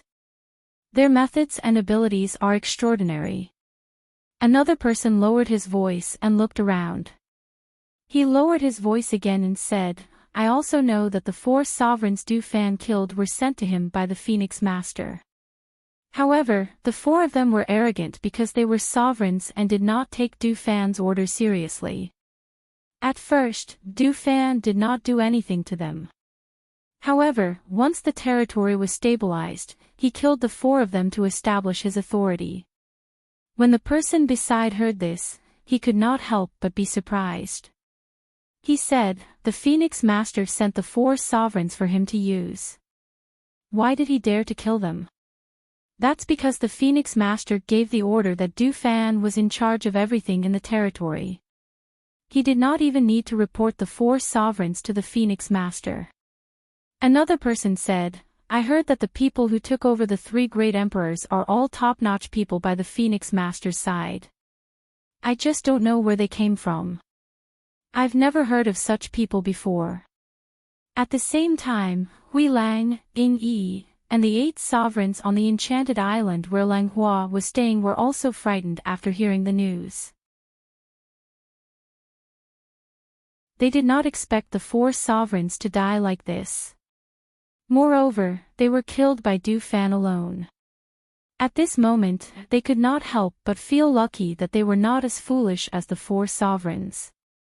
Compared to the discussions everywhere, the main character of this incident, Du Fan, had already returned to the Enchanted Island in Fengzhou to report the events of the past 3 months. "Master, this is what happened." Du Fan roughly described the events of the past 3 months, including how he killed the 4 sovereigns.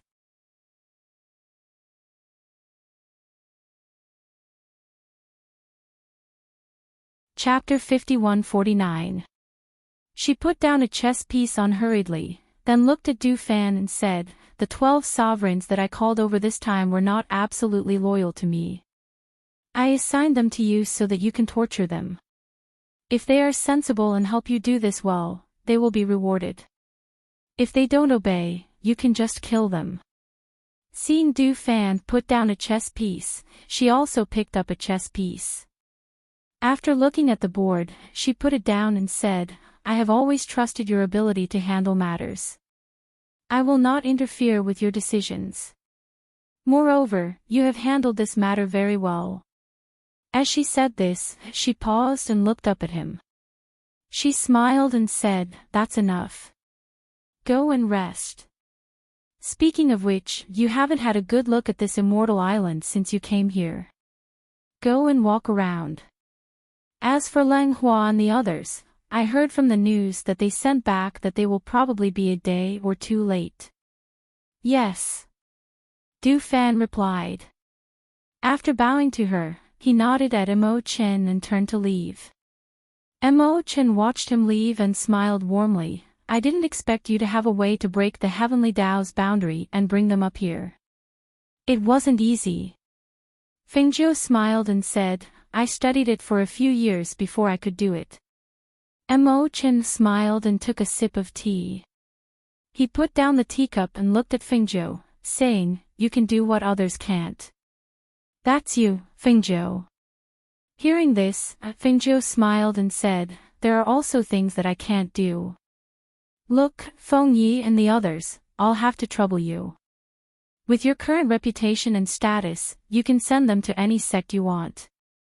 However, since you don't want others to know about your relationship with them, I can do it. He looked at her and said, That South Luo immortal sect is closer to my place. This time, let the two of them come back with me. When the time comes, I will send them directly to that sect. Okay. She smiled and nodded, saying, I don't have to worry about Zhao Yang and the others, but I'm always worried that Feng Yi will cause trouble. Mo Zhe should also be ascending soon.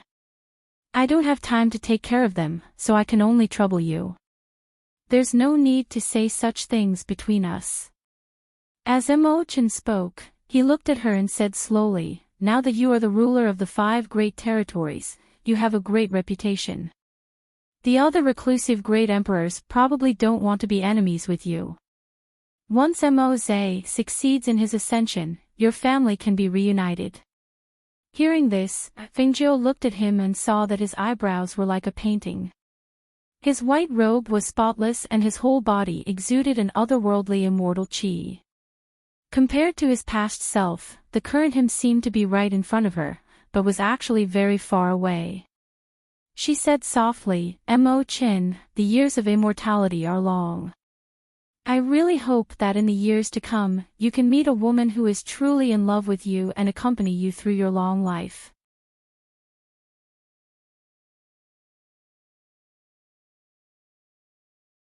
Chapter 5150.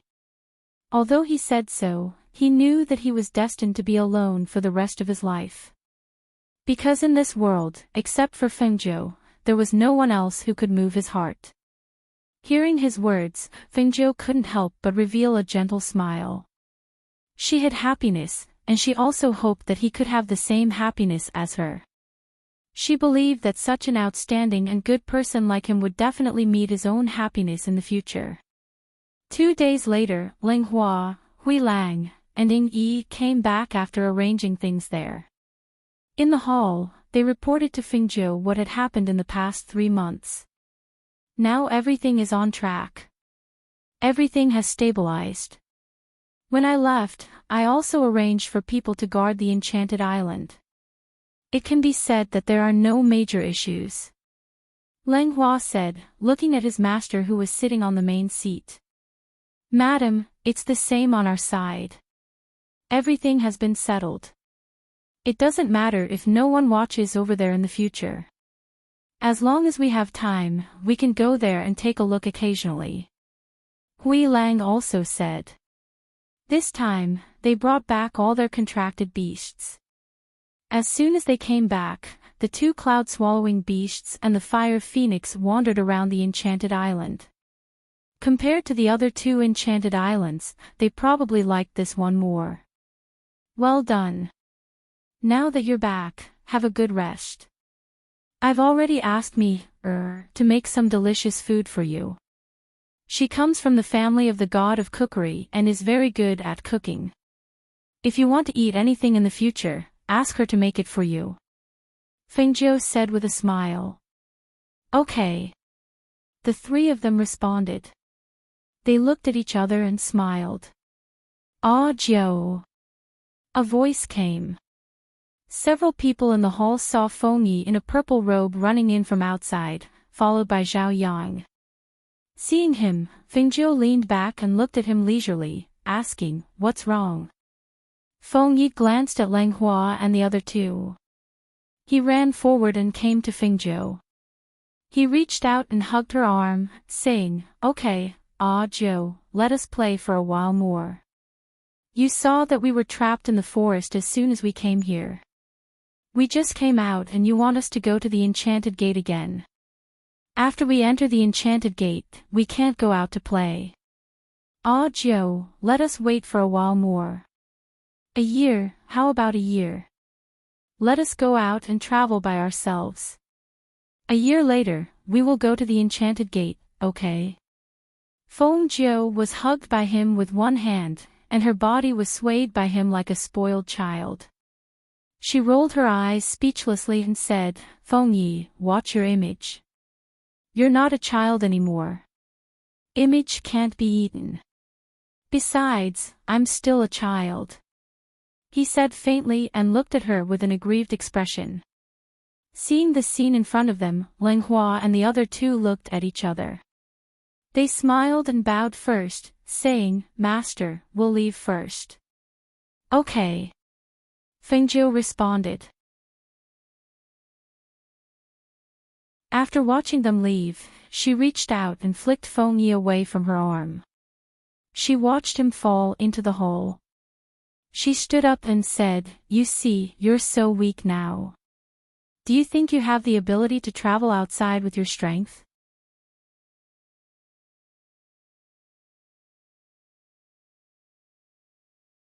Chapter 51-51.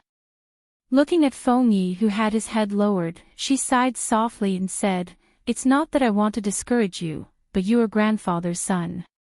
Since you were young, everyone in the Feng family has cherished and protected you.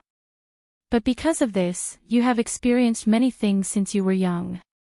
When you were young, you encountered a disaster and left home to cultivate in the mountains. You have not had an easy journey.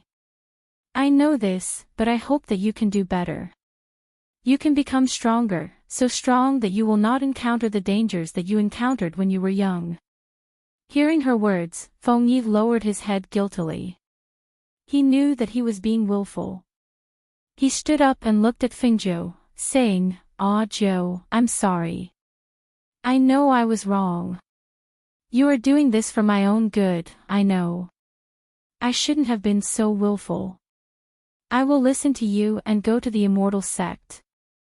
Feng Jiu said, "It's fine as long as you know that I'm doing this for your own good.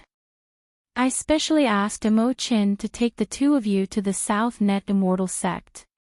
It's the #1 sect in the immortal dimension, and countless cultivators would fight to the death to enter it.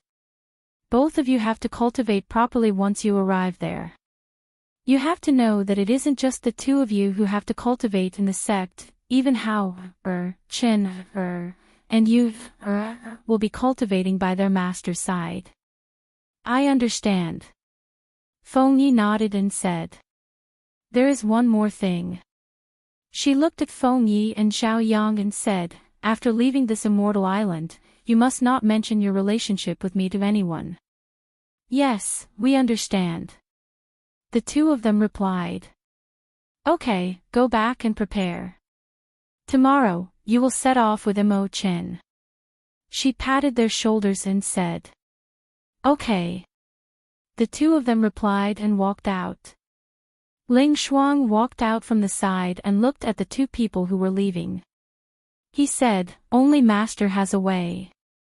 However, Master, do we need someone to protect them secretly when they go to the Gate of Immortality?" Fengjiu shook his head helplessly and said, "Feng Yi is at the age when he is rebellious. Fortunately, as long as we talk to him nicely, he will listen.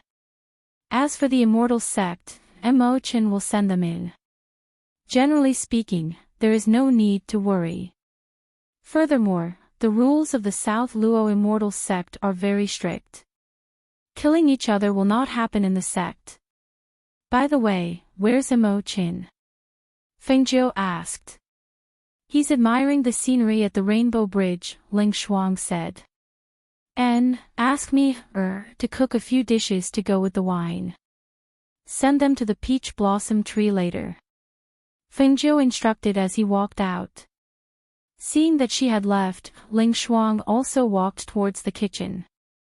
After instructing me, he went to check on Lang Hua first. The next morning, Fengzhou sent Mo Qin, Feng Yi, and Zhao Yang out of the Immortal Island. Looking at Feng Yi and Zhao Yang, Fengzhou reminded them again, "Keep the medicine that I gave you well in case you need it. When you reach the gate of immortality, focus on your cultivation. When I have time, I will visit you." "Okay, we will cultivate well," the two of them replied. "Don't worry. I will tell the immortal elder of the South Luo immortal sect to keep an eye on them." Mo Qin said gently, indicating that she did not need to worry. "Okay, when Mo Zhe ascends, we will find time to visit you. We will have a good gathering." Fengzhou looked at him and said, "I will wait for you," Mo Qin said with a smile. After saying goodbye, he left with the two of them.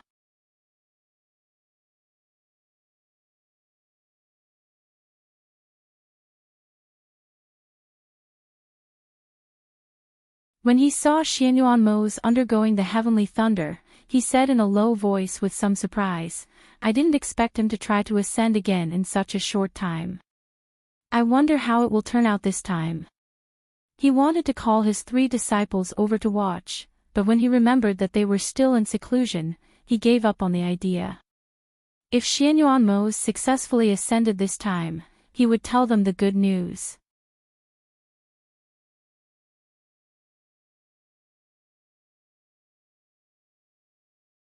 Chapter 51-53. They weren't the only ones who heard the thunder. Even some of the hidden almighties had heard it. Is this the thunder for ascension again? Who's preparing to ascend this time? Take a look and you'll know. As they spoke, another elder who was sitting at the same stone table waved his hand and a mirror appeared in the void. It's him again. The other elder who was stroking his beard paused and looked at the person in the image in surprise. "Oh. You know him." The other two looked at the elder. The 3 of them were all great emperors. However, they hadn't been involved in the affairs of the world for many years. It was as if they had retired from the world. However, too many things had happened in the past few years. In particular, the 3 great emperors had been killed by the Empress and the Phoenix Master a few days ago. Hence, the 3 of them had gathered to talk about this matter and the Lord of Fengzhou. However, they hadn't expected to see another expert preparing to ascend while the 3 of them were chatting. "The 2 of you probably don't know. Coincidentally, I know a little about him." The elder who spoke stroked his beard and smiled. After looking at the 2 of them, he looked at the person in the image in the void and said, "This person has a great background.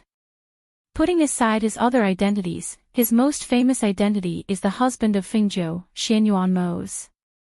Xianyuan Mo's. He's the husband of the Empress and the Phoenix Master. The one who spoke was a middle-aged great emperor. He looked at the person in the image and said, "Although I've never seen this person before, his name is well known." "So it's him. I've heard that he's a heavenly calamity star, but he's also a heavenly fate emperor. He's destined to be a heavenly fate emperor. Now that I've seen him today, I feel that he matches the rumors," the other elder said as he looked at the black-robed man who was enduring the thunder. Suddenly, his expression changed slightly.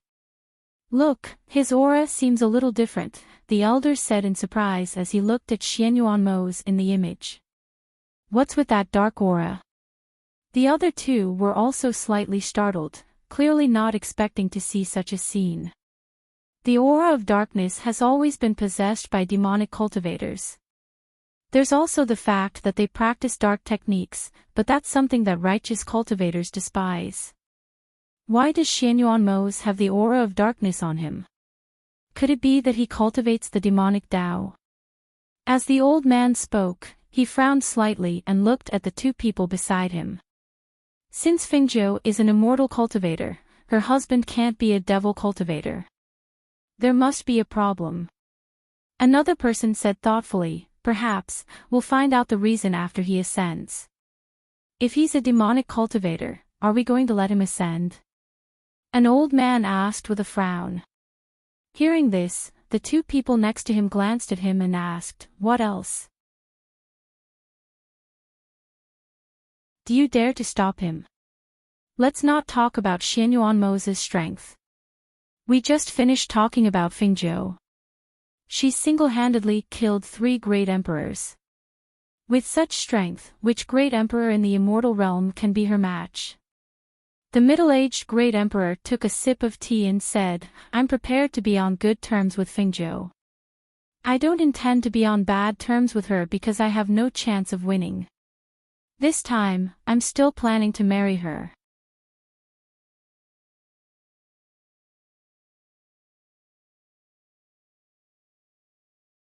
Chapter 51-54.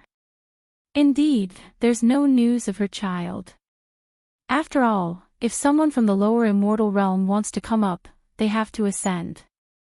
The middle-aged man paused, looked at them, and said, however, before that, I received a piece of news. What news? The 2 elders asked.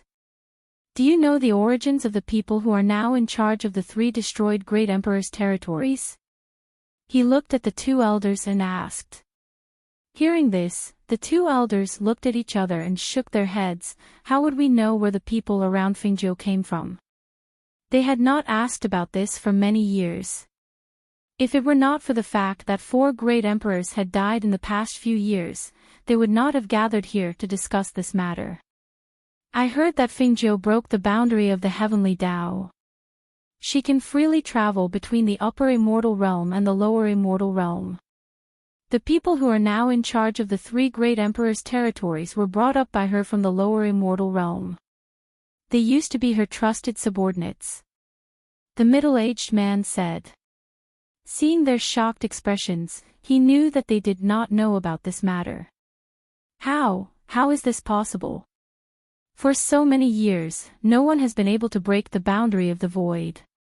Even great emperors from the upper immortal realm cannot go to the lower immortal realm.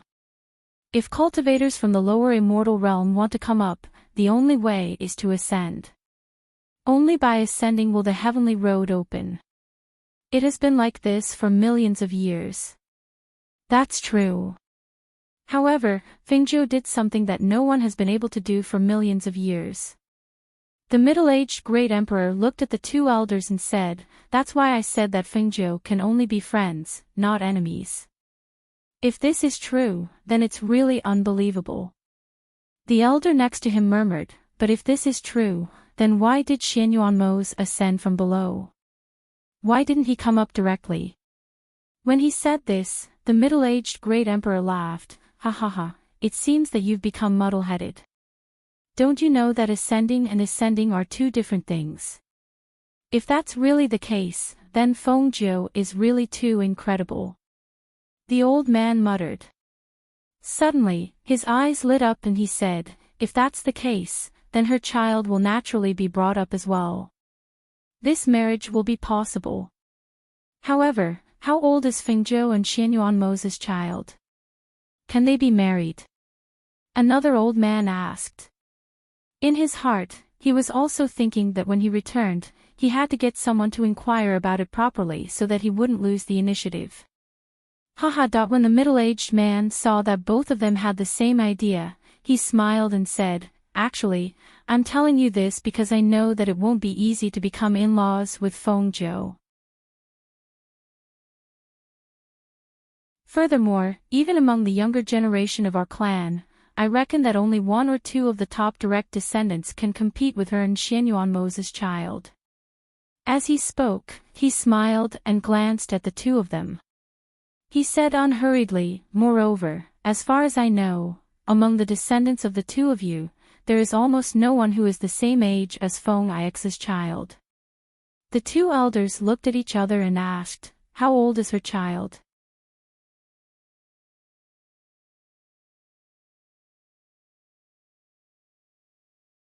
Chapter 51-55. The 2 of them were slightly startled. They thought about it and agreed that if they wanted to marry Fengzhou's daughter, the person had to be the son of the current head of their family. Only the young master of their family would have the right to mention it to Fengzhou. However, they did have a young master in their family, but he was already in his 20s. Even if they wanted to marry a 10-year-old girl, Fengzhou and Xianyuanmo's would probably not agree. The two of them shook their heads and smiled bitterly. Looks like you've already asked around. Would you share your plans and information with us? Ha ha ha, of course.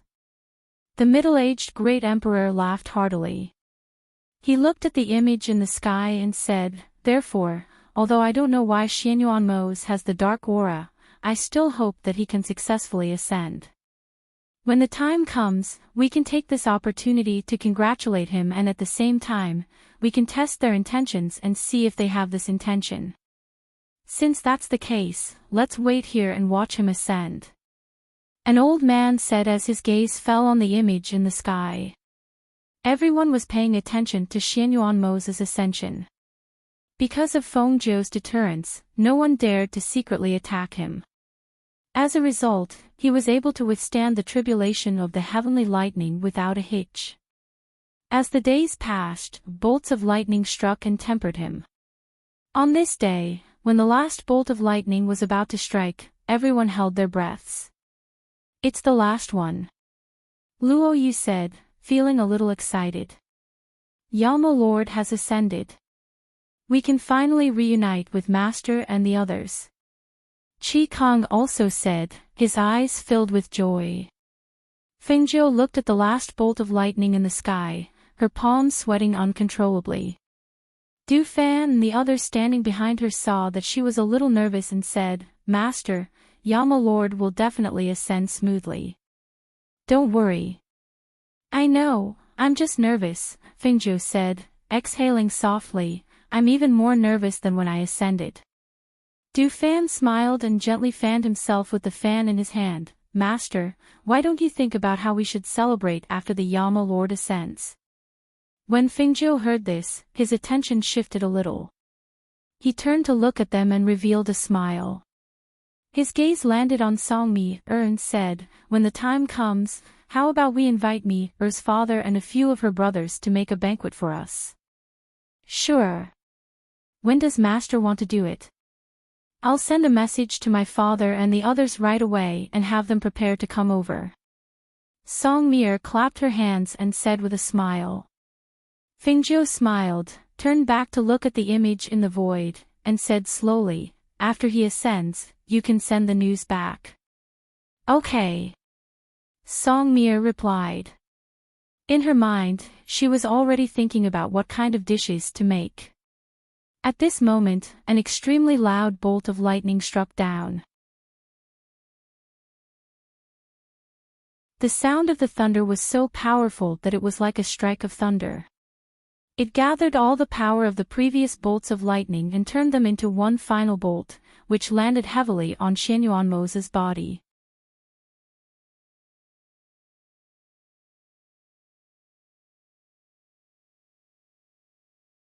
Chapter 51-56.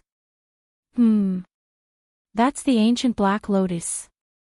On a certain deity island, the three great emperors looked at the blooming Black Lotus from Xianyuanmo's chest in astonishment.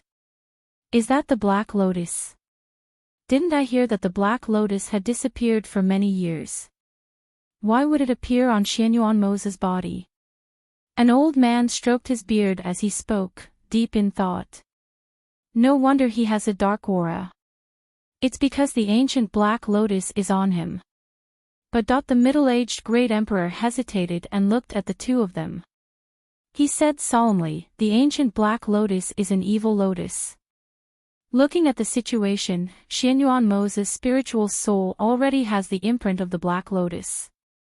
If he ascends, I'm afraid he will become a demon, right? Hearing this, one of the elders didn't speak. He stroked his beard and stared at the man and the lotus in the void. No one knew what he was thinking. The other elder laughed and shook his head. He looked at the middle-aged great emperor and said, no, you're wrong. The middle-aged great emperor looked at him in confusion. Even the elder who was deep in thought looked at the elder who spoke, waiting for him to continue. The elder smiled and looked at the man and the lotus in the void. His wise eyes were filled with joy. He said unhurriedly, "Since ancient times, evil and darkness have always been in people's hearts. Whether a person will become a demon or not doesn't depend on whether the black lotus has been imprinted on his spiritual soul. It depends on whether he has darkness in his heart, whether he has an evil side." He paused and stroked his beard. He looked at Xianyuanmo's and the black lotus in the image and said, "Actually, people will more or less have a dark and weak side in their hearts. However, if their willpower is strong, the darkness won't be able to devour them. If their willpower isn't strong, the black lotus will trigger the darkest and most evil side in their hearts. Then, they will be controlled by the black lotus. Otherwise, they will be the ones controlling the black lotus." As he said this, he smiled and looked at the two of them. This is very important. The one who is in control decides everything. Moreover, he paused and said, "The black lotus is an ancient item. It's called the black lotus of destruction. When it falls into the hands of some cultivators, the dark power of the black lotus can make them stronger. However, it can also make them lose their conscience and eventually fall into the evil Tao. In order to make up for their own weakness and incompetence, people call the black lotus an evil and dark item." He took a sip of tea and continued, "But in fact, it is one of the 4 lotus seeds of the chaotic green lotus. This black lotus doesn't have the regenerative power of the green lotus of creation, the purifying power of the red lotus of fire, or the holy power of the golden lotus of the virtuous golden lotus of virtue. It's called the black lotus of destruction. It is called the black lotus of destruction, its power of the lotus's lotus. It's a black lotus's lotus. It's called the lotus of the black lotus of the lotus's lotus of the lotus of the lotus of the lotus's lotus's lotuses."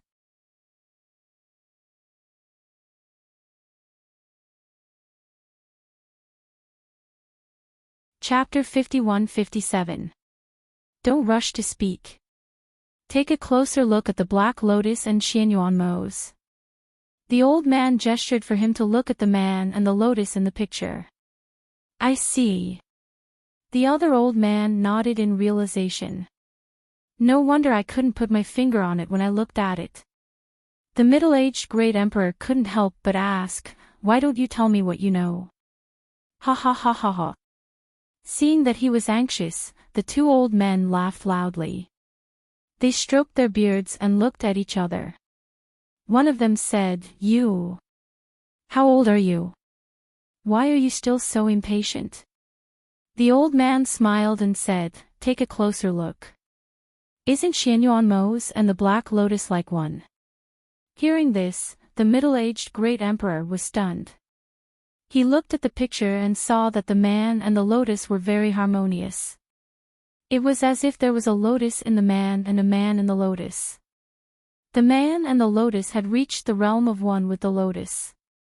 Why didn't I notice it just now?" he said in surprise. Only then did he understand what they meant. The realm of one with the lotus.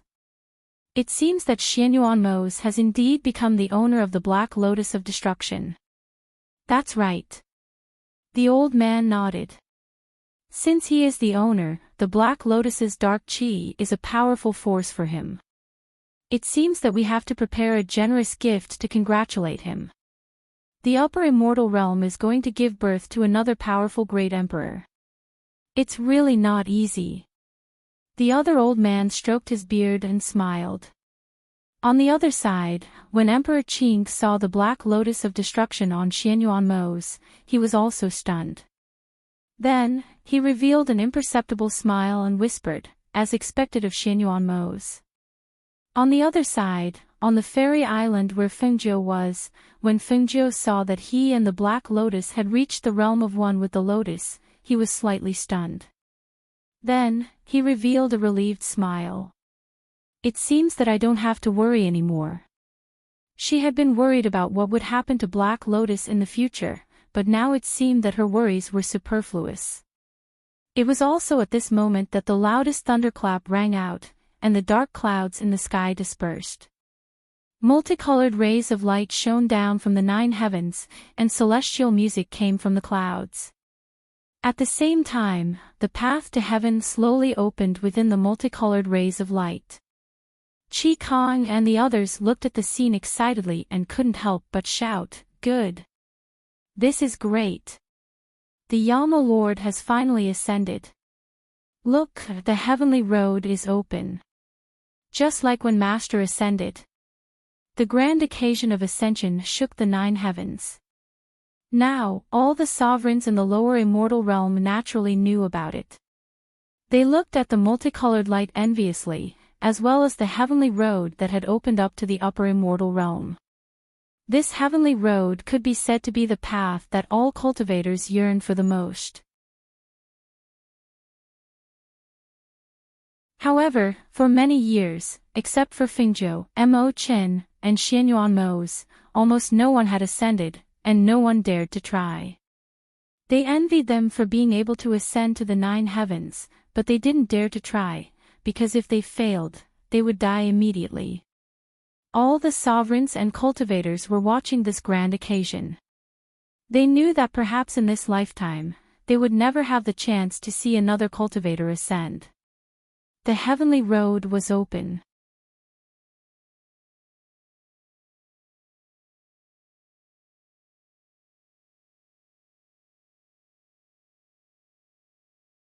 She raised her head to look at the sky and listened to the heavenly music. She couldn't help but smile again. Meanwhile, at Cloud Sky Mountain, Emperor Qing brushed away the mirror in the void. He wanted to tell them about the good news of their father's ascension, but he stopped after thinking about it. Forget it, there was no rush. If he told them now, they probably wouldn't be able to calm down and cultivate.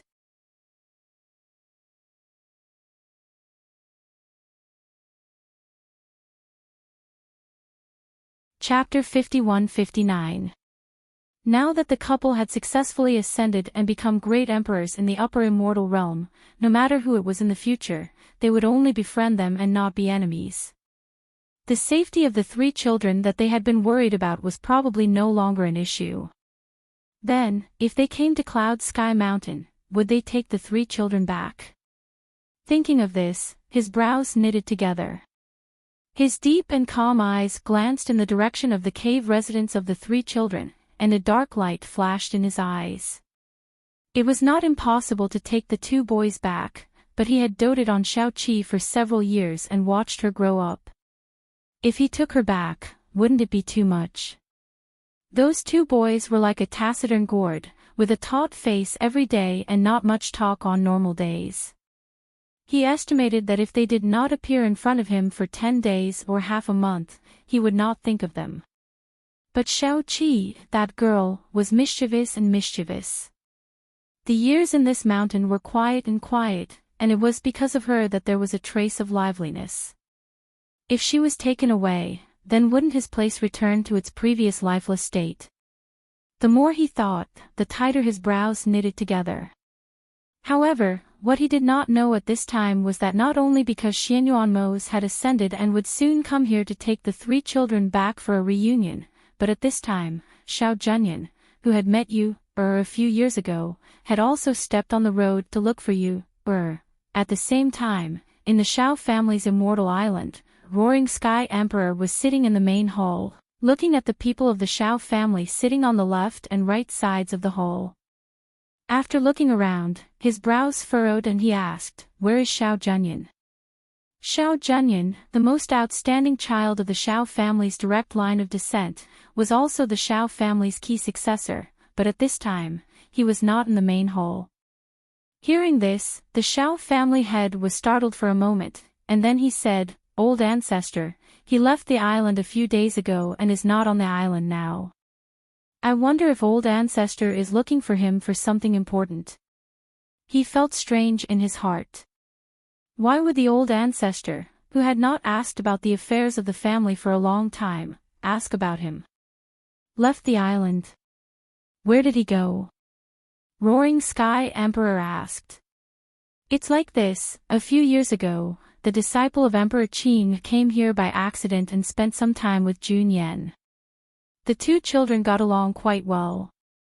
Later, Emperor Qing's disciple was sent away and Jun Yan also cultivated in seclusion for a few years.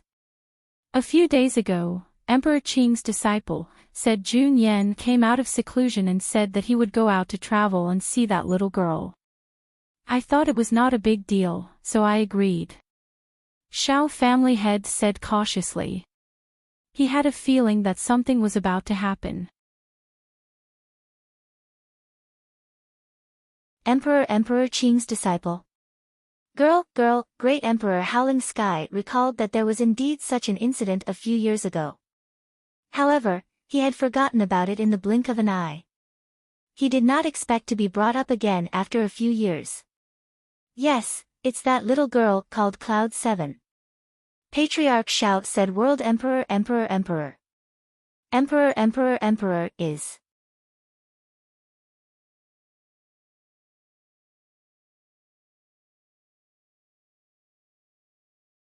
Chapter 5160.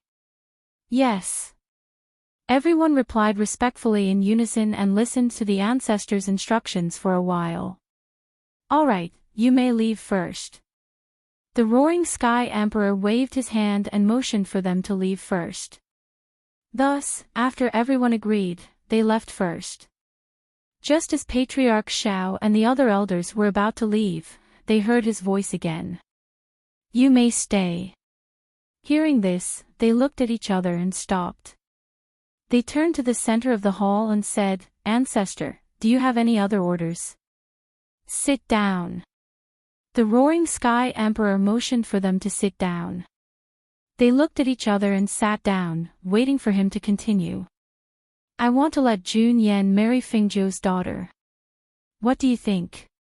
He asked and looked at everyone present. All of them were stunned when they heard this, and they hesitated for a moment before one of the elders said, Ancestor, I seem to have never heard of Fengzhou's child.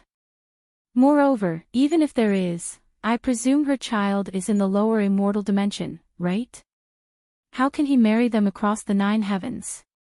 What's more, Jun Yan is cold by nature and is rarely interested in people and things.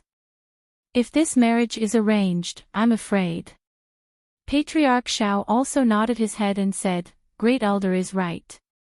Although Jun Yan is the most outstanding among the younger generation, he is just like a lone wolf.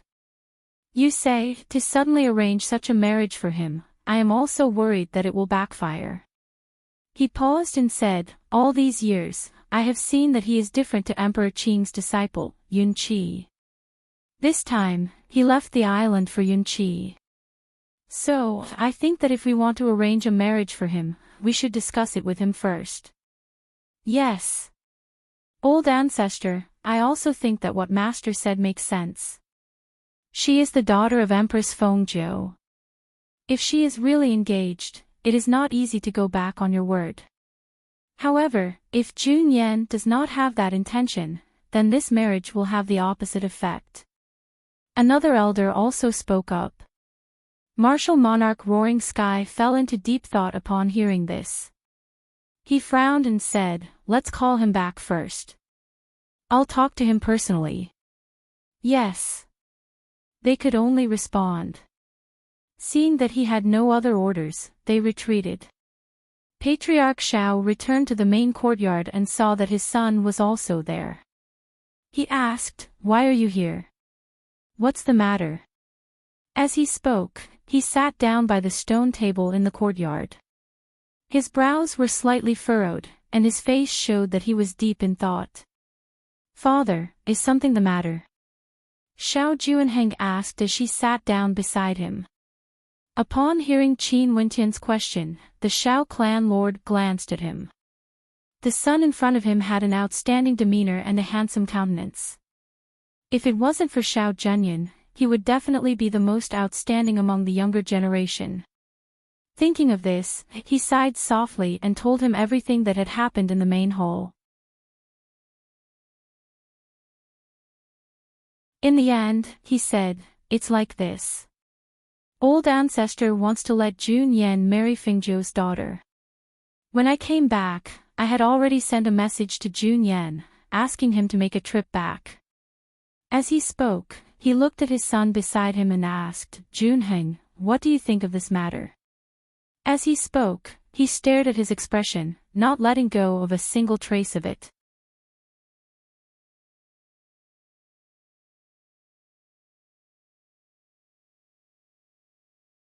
Chapter 51-61.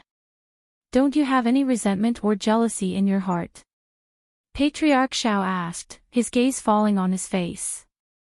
Hearing this, Xiao Junheng was startled for a moment, then asked back with a smile, Father, do you think I'm that kind of person? I know you're not that kind of person, but if it wasn't for Jun Yan, perhaps you would be the young master of the Xiao family. If there were any good things, it would fall on you and not Jun Yan. So I don't know if you still don't have any resentment or jealousy in your heart after seeing this. He sighed softly, his tone deep. Father, you don't have to worry. I've never thought of comparing myself with Jun Yan. We're all disciples of the Xiao family and grew up together. Although we're cousins, we're closer than real brothers.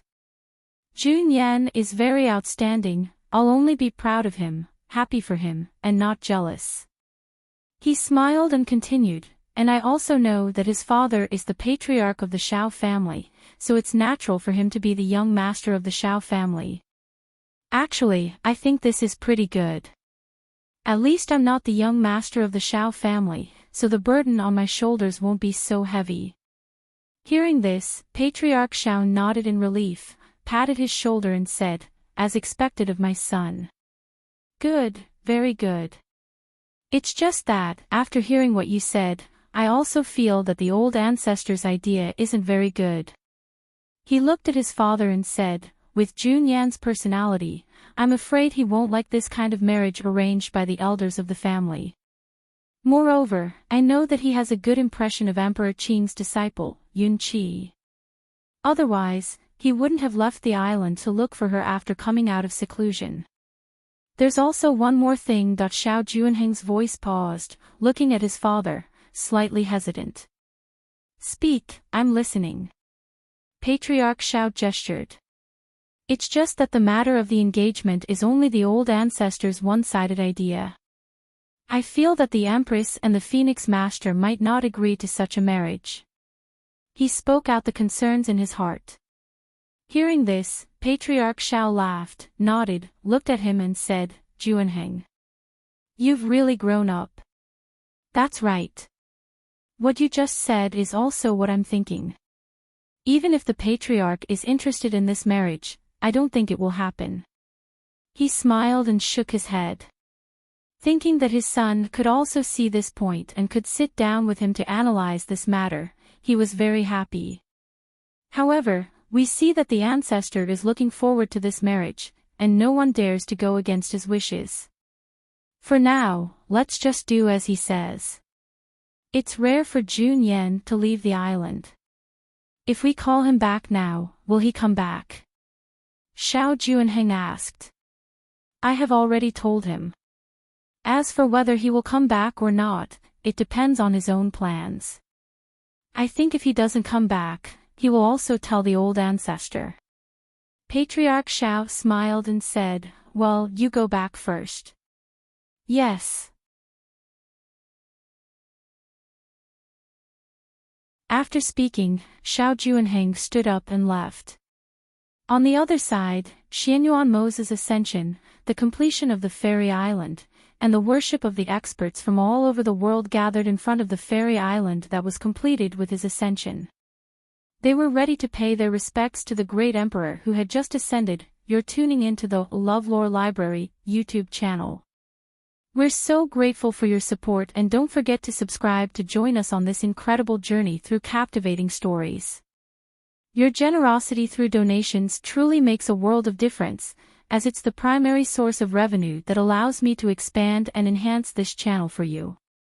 Thank you from the bottom of my heart for being a part of this adventure.